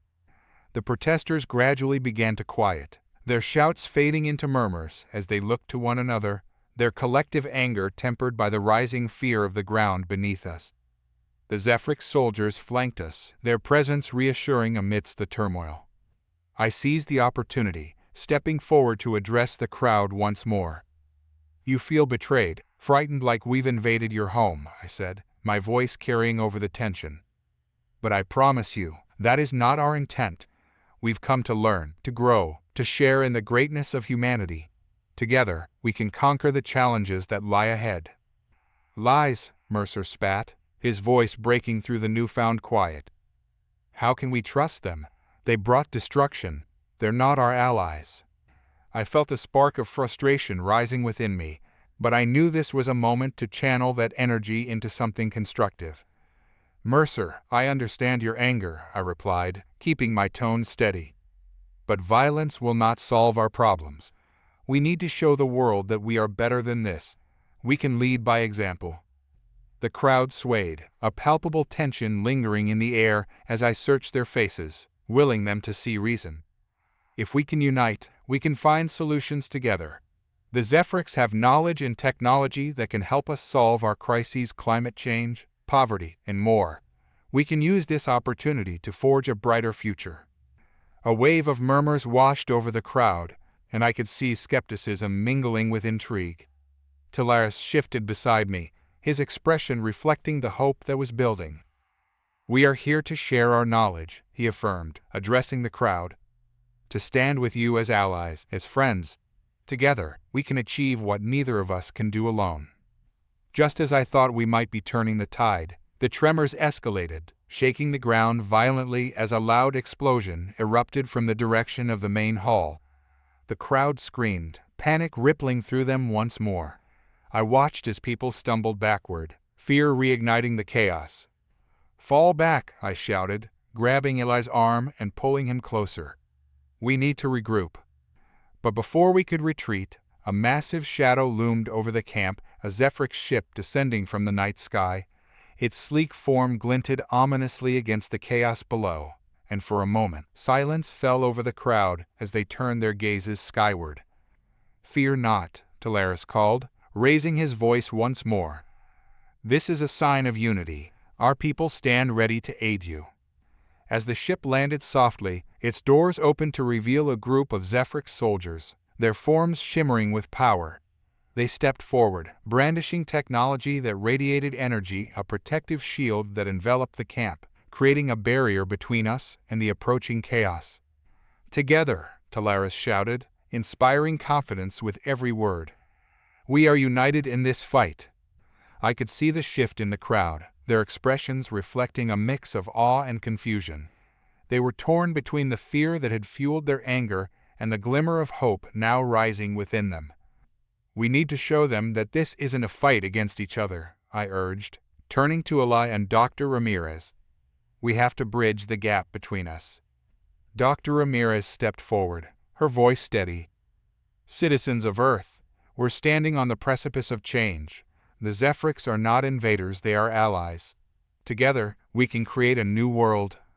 Mercer's eyes flitted between us, uncertainty still etched across his face. "You think we can just forget what's happened? This isn't just about you and your dreams for the future." "No," I replied, my heart racing. "It's about all of us. We can't change the past, but we can control our future. We're offering a hand, not a weapon. We need to come together to overcome this." I took a step forward, positioning myself between the Zephrix and the protesters. "We stand united against fear. It is time to rise above and embrace this opportunity for understanding." Slowly, the crowd began to quiet, their expressions shifting from anger to contemplation. I could see the flicker of hope igniting within some of them, their gazes drawn to the barrier of light surrounding us, a symbol of protection and unity. "Think of what we could achieve together," I pressed, my voice steady. "This is a chance for growth, for innovation. Let's not squander it in anger." The murmurs intensified, uncertainty giving way to curiosity as some protesters stepped forward. edging closer to the barrier. "What do we do now?" one woman shouted, her voice breaking through the noise. "How do we trust you?" "You start by listening," Dr. Ramirez replied, her tone firm yet compassionate. "We have so much to learn from one another. Let's share our fears, our hopes, and together we can forge a new path." A deep breath swept through the crowd, tension easing as people began to look at one another with curiosity rather than anger. I felt a wave of hope wash over me, a feeling that we might just be on the brink of a breakthrough. As the Zephrix soldiers stood ready, I saw Talaris exchange glances with me, a silent understanding passing between us. This was our chance, a chance to prove that unity could overcome fear. "Let's move forward, together," I urged, stepping closer to the barrier. "We can be the architects of a new future, a future where fear does not divide us, but instead brings us closer together." And in that moment, as we stood united against the chaos, I felt a sense of purpose surge within me. We were not just fighting against a tide of fear. We were building something greater, something that could change the course of our shared history. As the crowd hesitated, I knew the battle wasn't just against those who feared us. It was a battle against our own doubts. But together, with the Zephrix by our side, we could forge a path to a brighter tomorrow. With determination in my heart, I stepped forward, ready to lead us into that future together. In the weeks that followed our historic stand against fear, I could feel the atmosphere of Earth changing, shifting like the very tectonic plates beneath our feet. The initial thrill of unity between humans and Zephrix thrummed in the air, sparking collaborations that felt like the dawn of a new era. Yet, amidst this awakening, shadows loomed, ones that would soon cast doubt over everything we had fought for. Standing atop the observation deck of what was once a military base, now transformed into a joint human Zephrix headquarters, I surveyed the bustling activity below. Talaris stood beside me, his radiant form glowing gently against the backdrop of the morning sun. We had made strides in fostering trust between our races, yet unease hung thick in the air, much like the fog that occasionally blanketed the city. "Change is never without resistance," Talaris said, his voice calm, though a flicker of concern lingered in his luminescent eyes. "While our people are eager to learn, there are those who cling to fear." I nodded, remembering the faces of the protesters from that chaotic day. The majority had embraced our alliance, but I knew that fear could easily twist the hearts of even the most open-minded. "We need to be vigilant," I replied, turning my gaze back to the activity below. "Unity can easily become division if we aren't careful." Down in the courtyard, humans and Zephrix worked side by side, their efforts visible in the holographic displays and advanced machinery that surrounded us. Scientists from both sides were collaborating on environmental restoration projects and sharing knowledge that had been locked away in our respective histories for too long. "Zyron," a voice called from below, pulling my attention back to the ground. It was Eli, his face bright with excitement as he waved at me, beckoning me to join him. I turned to Talaris. "I'll be right back." "Be careful," he warned. "Not all are as enthusiastic as your friend." I made my way down to the courtyard, pushing through the bustling throng of engineers and scientists. Eli was standing next to a large, holographic display of Earth's climate models. His eyes sparkled with an eagerness that had become contagious over the past few weeks. "Zyron, check this out," he exclaimed, gesturing towards the display. "We're implementing the Zephrix's terraforming technology to revitalize our dying ecosystems. Look at the potential reduction in CO2 levels." "Impressive," I replied, studying the data. "The models show dramatic improvements. If we could execute this plan successfully, it might just change the course of humanity's future." "Exactly," Eli was practically bouncing on his heels. "If we can prove that this alliance benefits everyone, we can silence the naysayers." As if summoned by his enthusiasm, a figure appeared beside us, Mercer, the man who had once stood against us during the protests. He approached with a guarded expression, his arms crossed over his chest. "Hope you're not getting too comfortable," he said, his voice tinged with skepticism. "You really think those things can help us?" I could feel the tension shift in the air, the warm camaraderie evaporating under Mercer's words. "They're not things, Mercer," I replied, keeping my voice steady. "They're allies. We've seen their technology work wonders already. It's time to trust in what we've built together." "Trust?" Mercer scoffed, shaking his head. "How can you trust a race that's proven capable of destruction? They could just as easily turn on us again." "Why would they?" Eli shot back, stepping in front of me defensively. "They have no reason to. They want to work with us." Before Mercer could retort, a loud crash echoed through the courtyard, silencing our argument. All heads turned toward the source, a maintenance drone that had malfunctioned, sending parts scattering across the pavement. "Just another day in paradise," Mercer muttered sarcastically, his expression darkening. "Let's focus on what's important," I urged, looking back at Eli. "We need to prove the benefits of this alliance." "Right," Eli agreed, his earlier enthusiasm momentarily dampened. "We have to showcase the joint projects, give people something tangible to believe in." As the day wore on, we threw ourselves into our work, collaborating with our Zephrix counterparts to prepare a demonstration of our combined efforts. I could see the beginnings of a new world taking shape, one where our two races could thrive together. But beneath the surface, trouble was brewing. Whispers of dissent were growing louder, and I couldn't shake the feeling that something darker lurked in the shadows, waiting for the right moment to strike. That night, as I lay in my quarters, I stared at the ceiling, grappling with the unease that had settled deep in my gut. Had we built this fragile alliance only to watch it crumble under the weight of mistrust? Just as I was about to drift into sleep, my comm device beeped urgently. I reached for it, frowning at the notification an emergency meeting had been called. I quickly dressed, my heart racing with concern. I arrived at the assembly hall to find a crowd already gathering, the air thick with tension. Talaris stood at the forefront, his form glowing brighter than I'd ever seen, projecting an air of authority mixed with worry. "Citizens of Earth and Zephrix," he began, his voice echoing in the hall, "we face a new challenge. Reports of sabotage have come to light, targeting our joint initiatives." A murmur swept through the crowd, and I exchanged a worried glance with Ala. "Sabotage?" Mercer stepped forward, his expression fierce. "Who's behind this? Who dares to undermine our efforts?" "We do not know," Talaris replied, his tone somber. "But we will find out. Our unity must not falter in the face of adversity. Together, we will investigate this threat and protect what we have built." "But how?" Mercer challenged, his voice rising. "How do we trust that our enemies won't be within our own ranks?" "By standing together," I interjected, stepping beside Talais. "We need to be vigilant. If we can uncover the truth, we can protect our alliance." The crowd's murmurs grew louder, uncertainty creeping back in.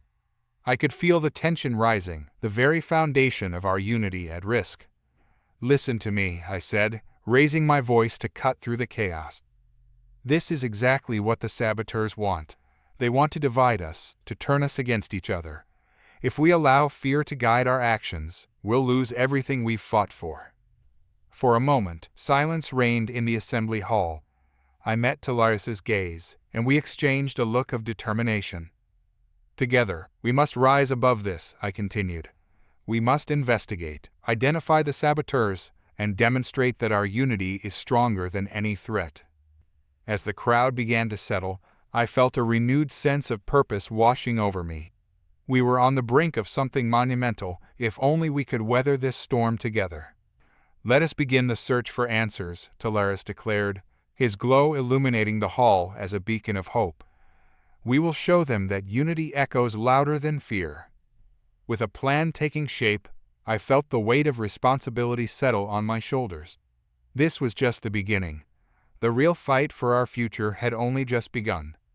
The atmosphere within the headquarters crackled with a tension I had hoped to avoid.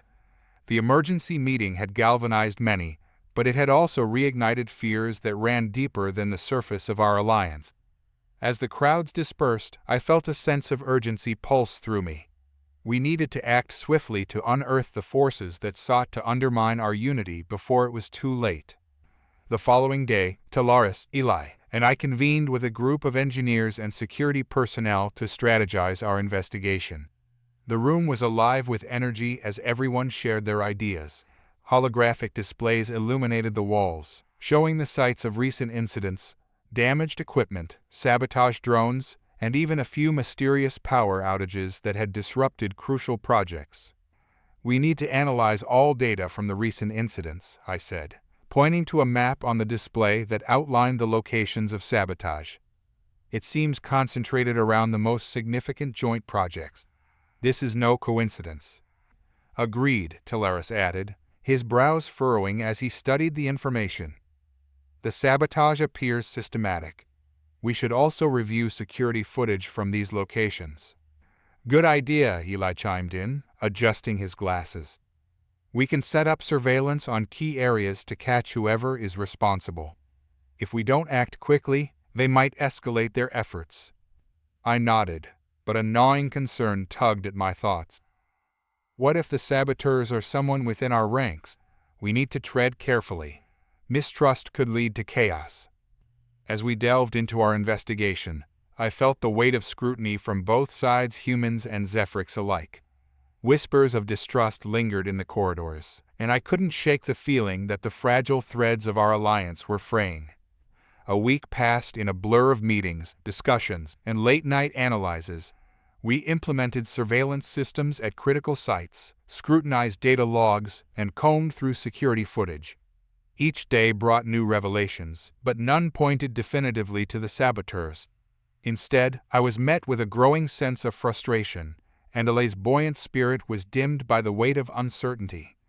"Zyron, over here," Eli called one afternoon, his voice rising above the din of our temporary headquarters. He motioned for me to join him at a workstation, where he was examining recent drone footage from the environmental restoration project. "What did you find?" I asked, leaning over his shoulder. "Look closely at this frame." Eli paused the video, highlighting a shadowy figure lurking near the perimeter of the project site. The figure was barely discernible, obscured by the tall grass. "I think it might be one of the workers." "Or a spy," I said, my heart racing at the possibility. "We need to enhance the image." Eli nodded, fingers flying over the controls. As the image sharpened, I felt my breath catch. "That looks like..." A sudden noise interrupted my thoughts. An explosion rocked the building, and alarms blared throughout the complex.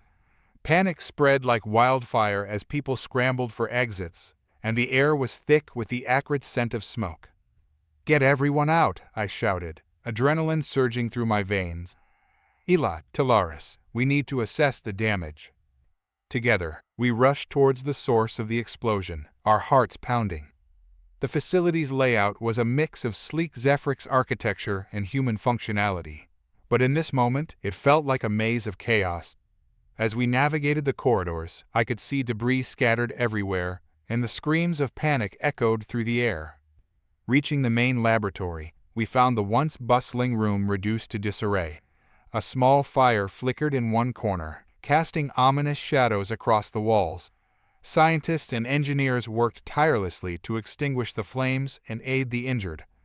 "Talaris," I called out, spotting him near a fallen panel. He was helping a human engineer who was trying to free another trapped beneath a heavy beam. "I'll assist." Together, we managed to lift the debris, allowing the engineer to pull the trapped person free. I felt a rush of relief as the individual coughed and gasped for air, but my mind was racing. This attack was deliberate, a calculated move to instill fear and sow discord. "Zyron," Eli said, his voice strained as he emerged from the smoke. "We need to regroup and figure out who did this." "Agreed," I replied, scanning the area for any signs of the saboteurs. "We can't let this go unanswered." As the fires were extinguished and injured personnel were tended to, I took a moment to gather my thoughts. The explosion had marked a turning point. Our investigation had been compromised. Whoever was behind this attack was making a statement, a demonstration of power meant to drive us apart. Later that evening, we gathered in the assembly hall, the atmosphere tense and charged. The remnants of our earlier optimism lingered. but fear had crept back into the minds of our people. Talaris stood before us, his voice steady yet filled with urgency. Today's attack was not just a tragedy, it was an assault on our unity. We must not allow fear to dictate our actions. We will find those responsible for this heinous act. Mercer stepped forward, his eyes ablaze with anger. How can we trust each other when one of us could be behind this? Blame will get us nowhere, I interjected, my own frustrations bubbling to the surface. Pointing fingers will only deepen the divide. We need to work together, not against each other. The murmurs grew louder, but Talaris held up a hand for silence. We have a plan. We will increase our surveillance and investigate every aspect of this attack. Our unity is our strength. Together, we can expose the truth. The following days were a whirlwind of activity, tension thickening the air around our headquarters. The sabotage incidents escalated, each act a calculated attempt to sow doubt and chaos among our ranks. While the Zephyrics and humans worked together to bolster security, I couldn't shake the feeling that we were racing against time, desperately trying to hold together a fragile alliance threatened by unseen forces. Eli, Talaris, and I gathered in a secure meeting room, holographic displays illuminating the darkened space with blueprints and data streams. Eli's face was set in a determined frown, while Talaris radiated a mix of concern and resolve. The weight of the situation pressed heavily on all of us. We've been attacked 3 times in the last week, Eli reported, his voice steady despite the chaos outside. Each time, it was a critical project. First, the energy converters for the eco-farm. Then, the new water filtration system. Yesterday, they damaged the training facility. I crossed my arms, staring at the glowing blueprints scattered across the table. And there are no suspects? No leads? None, Talaris said, his tone heavy with frustration. We've increased patrols and established security checkpoints, yet the saboteurs remain elusive. It's as if they're ghosts. The only pattern I've noticed is that the attacks coincide with public meetings, Eli added. Each time, people left with more questions than answers, and then something gets sabotaged soon after. Perhaps they are trying to manipulate public perception, I suggested, pacing the room. If they can create fear and doubt, they can drive a wedge between us. Talaris nodded. We must counter this narrative. We need to bolster communication and show the public that we are stronger together. I could organize a demonstration, Eli proposed, his eyes lighting up with enthusiasm. We could showcase our combined technologies, highlight the successes of our collaboration, show everyone the good we've achieved together. That's a great idea, Eli, I replied, feeling a surge of hope. But we'll need to ensure it's secure. We can't afford to let the saboteurs disrupt it. Agreed, Talaris said, his expression shifting to one of focus. We can set up perimeter defenses and monitor the event closely. If they attempt another attack, we'll be ready. As we finalized our plans, I felt a flicker of determination igniting within me. This demonstration could turn the tide. It would allow us to rally support and reaffirm our alliance. But the shadow of the saboteurs loomed large, and the thought of another attack gnawed at the edges of my mind. The day of the demonstration arrived, a bright morning that felt almost too hopeful against the backdrop of our recent troubles. Our headquarters had been transformed into a showcase of our accomplishments, with displays of technology and innovations highlighting our collaborative efforts. Humans and Zephyrics alike milled about, sharing ideas and marveling at what we had achieved together. Everything looks incredible, Eli said, excitement buzzing in his voice. He was busy coordinating the final preparations, ensuring that each demonstration would run smoothly. Talaris stood beside me, his glow illuminating the crowd. This will be a pivotal moment, he said, surveying the attendees. We must project strength and unity. As the event began, I took a deep breath, feeling a mix of nerves and anticipation. I stepped up to the podium, the crowd falling silent in anticipation. Welcome, everyone, I began, projecting my voice over the assembly. Today, we celebrate not just our technological advancements, but the bond we are forging between humanity and the Zephyrics. The crowd erupted in applause, and I felt a surge of hope. I continued, showcasing our successes, from the eco-farm's new irrigation systems to advanced clean energy solutions. With every word, I saw faces in the crowd shift from skepticism to intrigue, and I couldn't help but feel that maybe, just maybe, we were on the right path. But as the demonstrations unfolded, a flicker of movement caught my eye, a shadow slipping between the displays, seemingly unnoticed by the crowd. My heart raced as I recognized the unmistakable figure of Mercer, his expression dark and resolute. He was muttering something to a small group, a fierce intensity radiating from him. I leaned closer to Talaris, gesturing discreetly. "I think Mercer is rallying his supporters. We need to keep an eye on him." Talaris nodded, his expression shifting to one of concern. "If he's inciting dissent here, it could undermine everything we've worked for." The demonstration continued, and I felt the atmosphere shift. While the Zephyrs showcased their advanced technology, explaining the intricacies of their systems, I could see Mercer's group growing agitated, whispering among themselves. Suddenly, chaos erupted. A loud crash echoed across the courtyard, causing everyone to jump. A large display had been toppled, and I saw one of Mercer's supporters running away, a glint of something metallic in hand. "Stop!" I shouted, instinctively sprinting toward the figure. Talaris followed closely behind, his glow illuminating the chaos. As I pursued the fleeing figure, I could hear voices rising in panic. The crowd was shifting, fear evident on their faces. "What's happening?" a woman cried, her eyes wide with terror. The saboteur ducked around a corner, and I pushed myself to run faster. I couldn't let them get away. This could be the lead we needed. I turned sharply, rounding the corner just in time to see the figure slip into an alley. "Talaris," I called, glancing back to see him close behind. "We need to corner them." Just as we reached the mouth of the alley, the saboteur turned to face us, revealing their face Mercer. His expression twisted with anger. "You'll never silence us," he shouted, brandishing a small device that pulsed ominously. "Mercer," I shouted, holding up my hands to de-escalate the situation. "This isn't the way. We can talk about this." He laughed, a dark, mocking sound. "Talk? You think this is about talk? You're a fool, Zyron. This alliance will destroy us. I will show everyone the truth." Before I could react, he activated the device, and a blinding flash erupted from it, illuminating the alley. I shielded my eyes, stumbling backward as a shockwave rippled through the air. "Zyron!" Talaris shouted, his voice strained.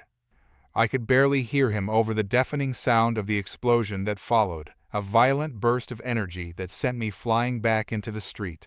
The world around me blurred, and darkness closed in. As consciousness ebbed and flowed, I struggled to pull myself back to reality. Groaning, I blinked against the pain searing through my body, trying to take stock of my surroundings.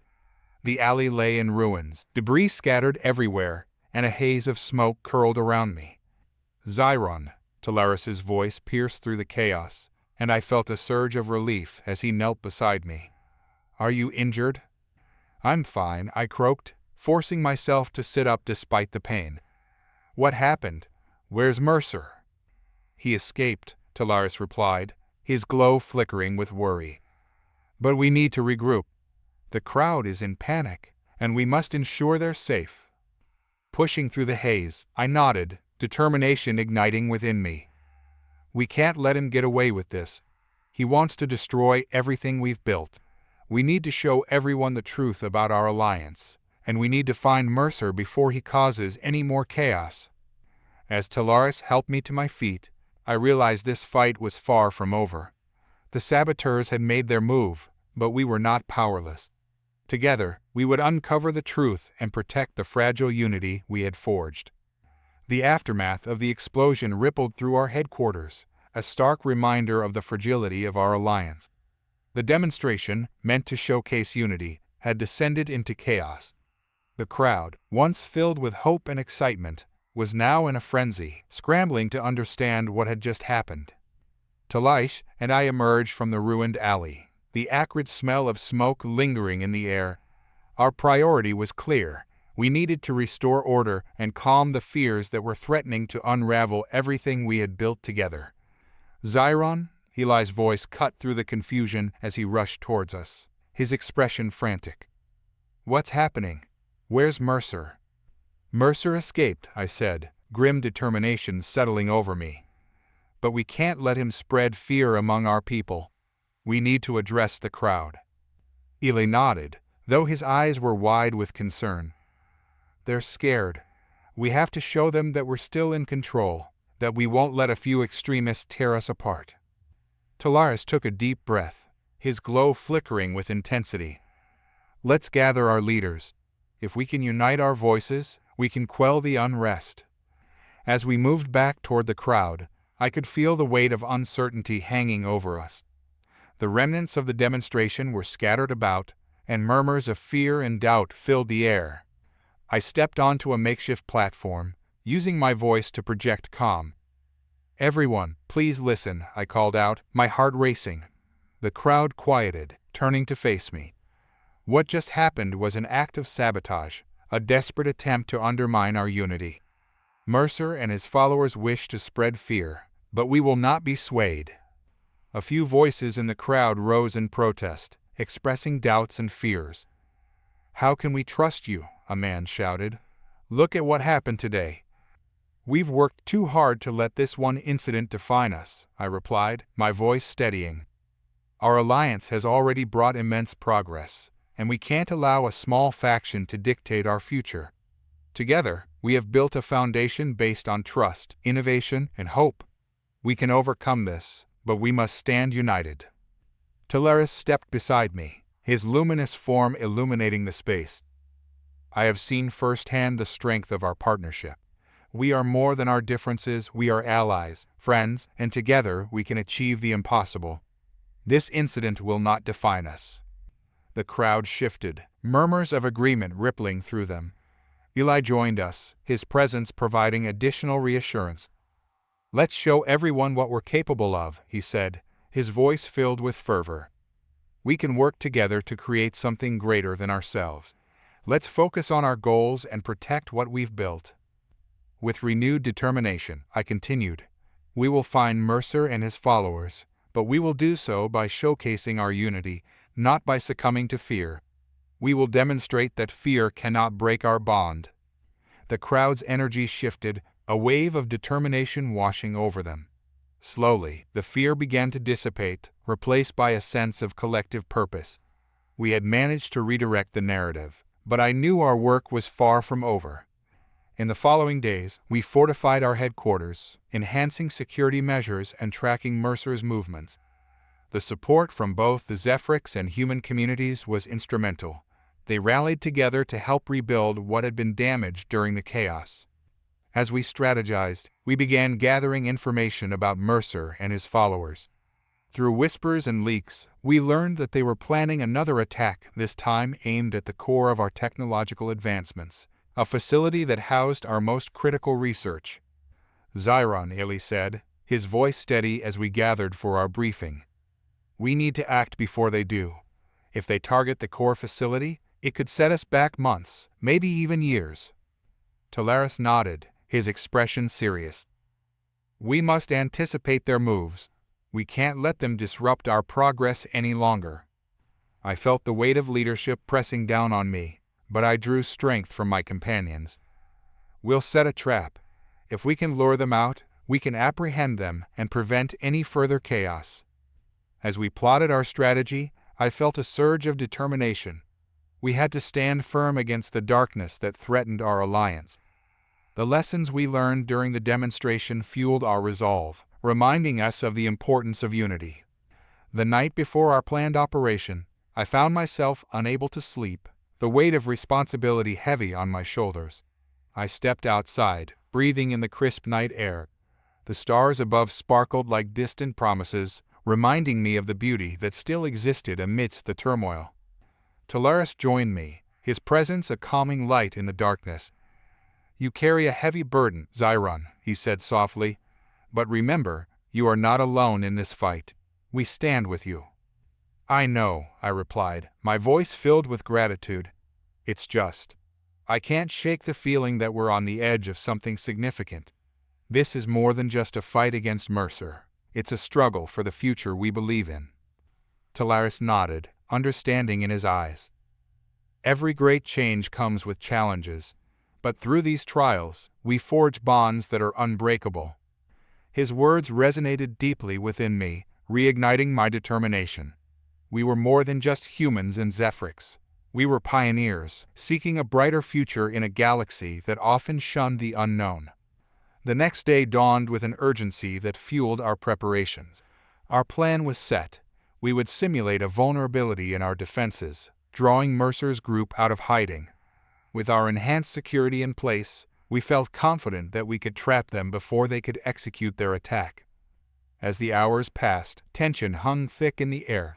We established watch points, our teams spread out across the facility, poised to act. I could feel the adrenaline coursing through me, a mix of anxiety and excitement as the moment approached. Finally, the signal came. Mercer and his followers had taken the bait. They infiltrated the facility, thinking they had found an opportunity to strike. "Now!" I shouted into the comms, and we sprang into action. Our teams moved quickly, surrounding the intruders as they breached the core facility. Caught off guard, Mercer's group faltered, confusion flashing across their faces. "What is this?" Mercer shouted, realizing too late that they had walked into a trap. Talaris stepped forward, his glow illuminating the darkened space. "This ends now, Mercer. You cannot tear apart what we've built." "Fools!" Mercer shouted, brandishing his device once more. "You think you can stop me? I will show everyone the truth, even if it destroys you."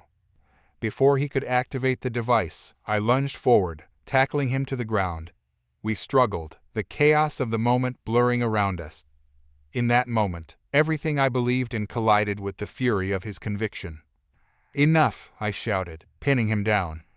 "You don't have to do this. We can find a way to work together."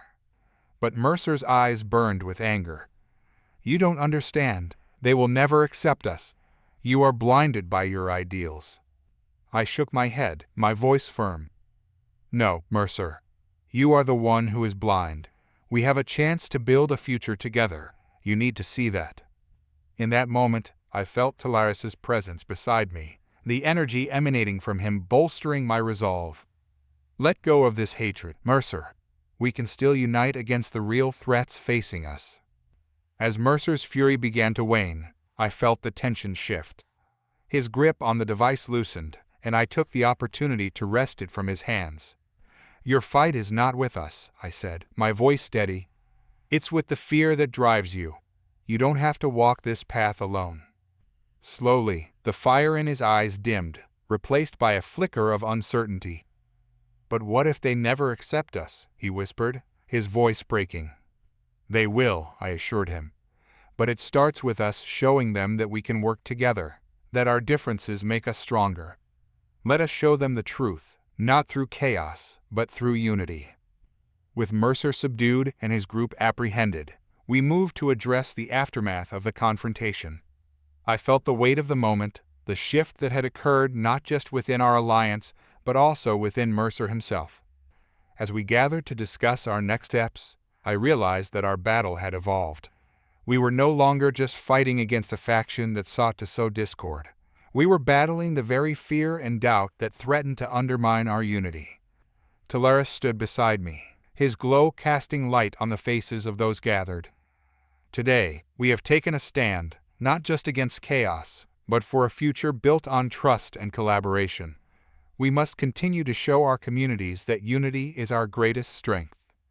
Ely added, his voice filled with conviction. "We will reach out to those who doubt us, listen to their fears, and reassure them. This is just the beginning of our journey together."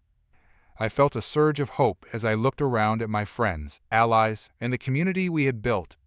Together, we could rise above the challenges ahead. Mercer's transformation would serve as a testament to the power of unity. We could turn adversaries into allies and create a future that embraced both our differences and our shared goals. As we forged ahead, ready to rebuild and strengthen our alliance, I understood that while the path would not always be easy, it was one worth taking. We were no longer just individuals from different worlds. We were a united force, committed to creating a better future for all. And so, our journey continued, driven by the echoes of unity that resounded within us, and the promise of what lay ahead. Together, we would face whatever challenges the universe had in store, determined to thrive in the light of collaboration, resilience, and hope.